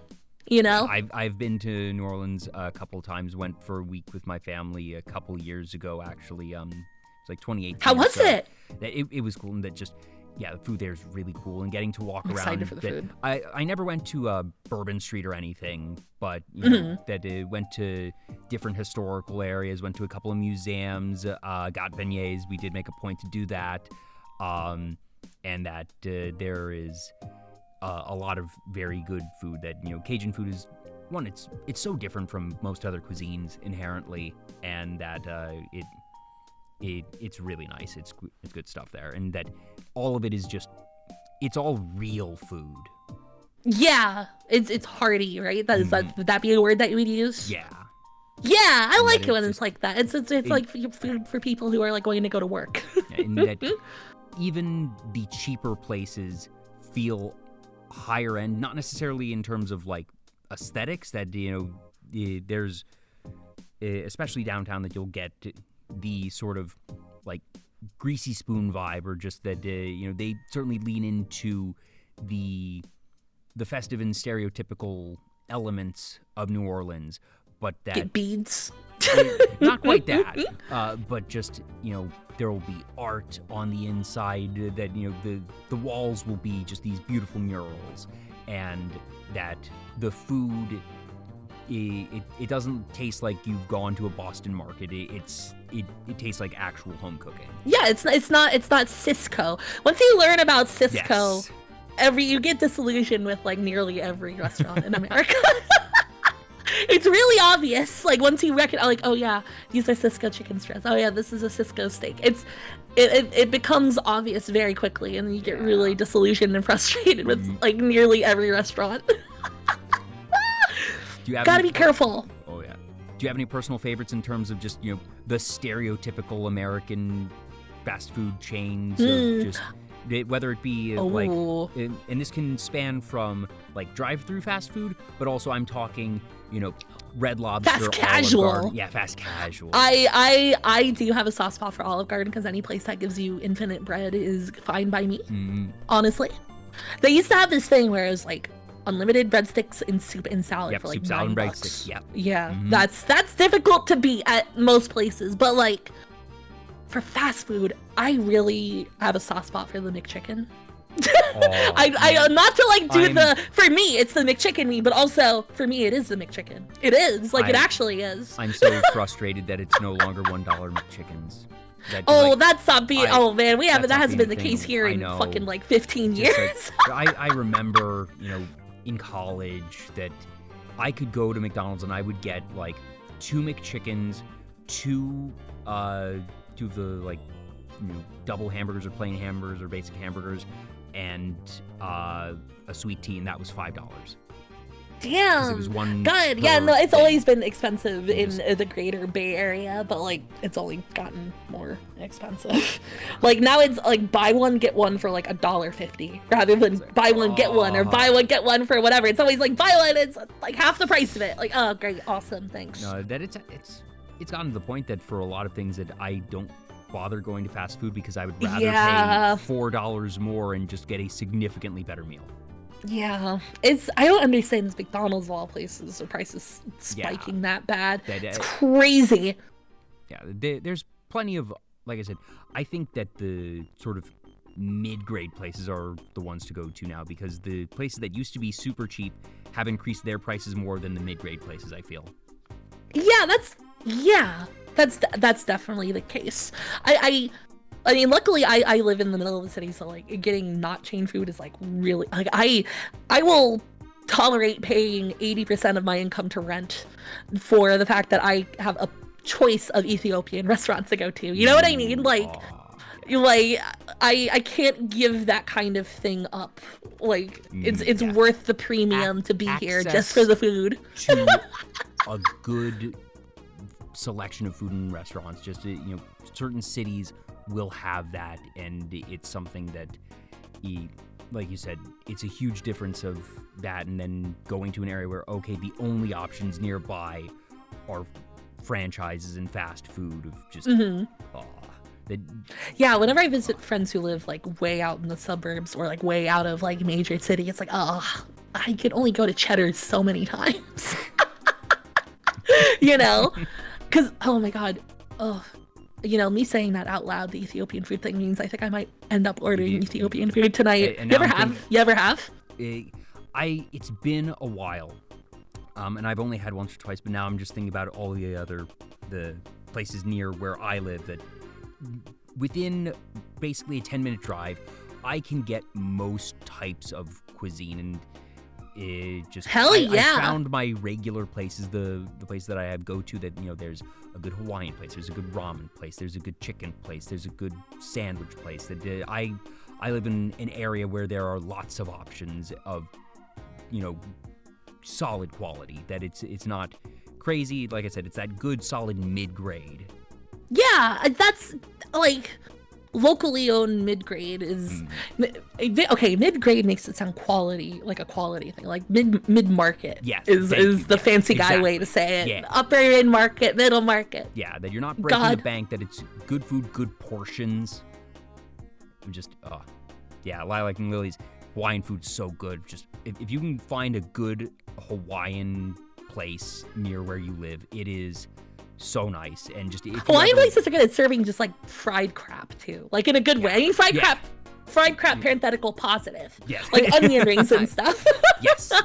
That, or just even the most basic of, okay, it's Hawaiian chicken on rice, of just, or like Hawaiian barbecue, like even the basics served up in a styrofoam container, but it's the meat's done really well, and that the seasoning or the sauce is really good, and that you're gonna get a big portion for like $12-15.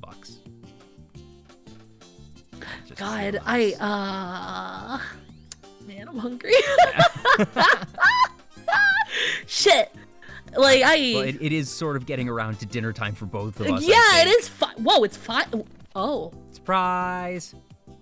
It's 5 p.m. How did that happen? Time flies when you're having good conversation. Yeah, dude. Thank you so much for having me again. Like, No, I pleasure's definitely all mine. probably do have to cook dinner soon. Not to like No, you're take good, my but- leave in that manner, No, but yeah. I'm realizing the same for me as well, so it's all good. I do have just a couple of last questions that I always ask Yes, my of guests. course. And first is, do you have any goals for the rest of the year that we're only about a quarter of the way, or holy crap, we're already a quarter of the way through 2024? Yeah, a whole fiscal quarter. Take Wow. your pick. Goals for this year. Honestly, I'd just like to get my average viewership up and debut my new 3D model. Who the person doing my new 3D model, she is a genius. I am so lucky that I was able to like lock them in at their previous prices, because they are fully justified in charging probably 3 times what they charged me. Honestly, they are so talented. It is absurd how good they do 3D. Like crazy. Yeah, I don't know. I would like to have. Like, I know it's simple, and I don't know. Maybe it's selfish. I don't know, but yeah, it's like I would like to have my views to grow more, because I really like doing this and want to do more. Yeah. And the last question I ask all my guests is, what does being a VTuber mean to you? And that's not the definition of what is a VTuber, but different people get different things from VTubing. I've had people say, being a VTuber lets me get in touch with my inner child, or lets me be someone that I can't be in real life. I've had others that say, I like my model, it's cool, I don't have a particular emotional attachment to it, it's something I use as an entertainer and a content creator. And those are 2 very different responses, and there's a sliding scale between and beyond those, and there's no wrong answer, there's no wrong way to be a VTuber. But no, absolutely not. for you, Mint Costella, what does being a VTuber mean to you? What does being a VTuber mean to me? It's... I do definitely have an emotional attachment to the model. The model is me, and I am the model. Like there's full permeability between the 2. It is a representation of me, and always will be. And what is it? What does it mean to me? I just honestly, just being able to have this outlet, because I like to talk. I like to talk a lot, and honestly, it's a good medium through which to get out that urge to just talk and talk and talk and talk. Sure Really, is. It really is. I genuinely just enjoy being able to just meet so many people from so many different places, from so many different walks of life, from so many different perspectives. And it's so much fun to use this as a way to just like get to know people, I guess. It is a very elaborate form of socialization, ultimately, I think, for me.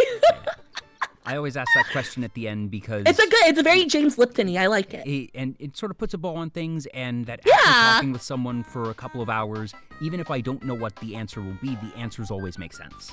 Yeah, I hope mine made sense. I've been stumbling over my words for a bit now. I think you're quite good with words, Mint. Don't worry about that. Thank you. Oh, thank you. And the actual last question is, who would you like us to raid? You know what? It's Mimi's birthday. Oh, so yeah. Mimi. How many hours has she been live for? Because when I Let's see. I glanced in at the stream last night, and she was at 36 hours on the timer. I don't know. She had to restart. She might have had to reset by now. Yeah. Yeah. So her current stream's been on for almost 5. I think she's She's been I think she's actually just going away in the bathroom, but yeah, no, she's been going for quite a while. It's her birthday. I love her. Absolutely one of my best friends in the whole fucking world, so she definitely should get the raid. Yes. Day 3 of birthday. She is playing all of Final Fantasy X. You guys better wish her a happy birthday, or I'll be disappointed. Be very angry with you. Yeah, can you tell how mad I get? I'm angry all of the time. I have Angie emote. I have a button somewhere that makes me sort of angry, but not really. I have this, but that's not really anger. That's just being flustered. Also, I got this. Oh, here we go. There, that's the kind of. Oh, that. See, yeah, you got it. Also, thank you to Skaterboy86, Zakana Deman, Teddy Beauregard, Blank Rasp, and Jim Henson's funeral. How dare you? Jesus, what a name. That's awful. That's awful. Ugh. But thank you all for the follows. Hope you enjoyed the show. Thank you. Yeah, I hope I did anybody okay. who was around, and whether you were here for just a couple minutes or if you've been here since the pre-show, really appreciate you all stopping by. If you're interested in stuff like this, I do these, like I said, about once a week. Just here on Twitch and Twitter, VtuberTalk. Like I said, no Discord. But that's about it. I'm a simple little guy. Hope you all had fun. You did Susan on Saturday, right? Like Susan was by. Yep. I love Lazy Susan. I'm so happy she's back. Yeah. Sorry to the Midwest goodbye this outro, but man, I missed her. I am so happy she's back. Mm-hmm. I feel like streamers are very, very guilty of Midwest goodbyes. Oh, absolutely. Very, very guilty. It happens in person too, which is super funny. We're gonna go. Like you jingle your keys, but then you have a 2-hour conversation. I've seen that happen everywhere. That I've heard people call it, like the Southern goodbye. I've heard people call it. It's the whatever region you consider most quaint goodbye. Yeah. Also, big guy for you. Thank you for the follow as well. But we're gonna send things over to Mimi. Be sure to let her know that Mint sent you all. Again, thank you so much for tuning in. Have a great rest of your day, and I will see you all next time. Bye, Oofies. Bye.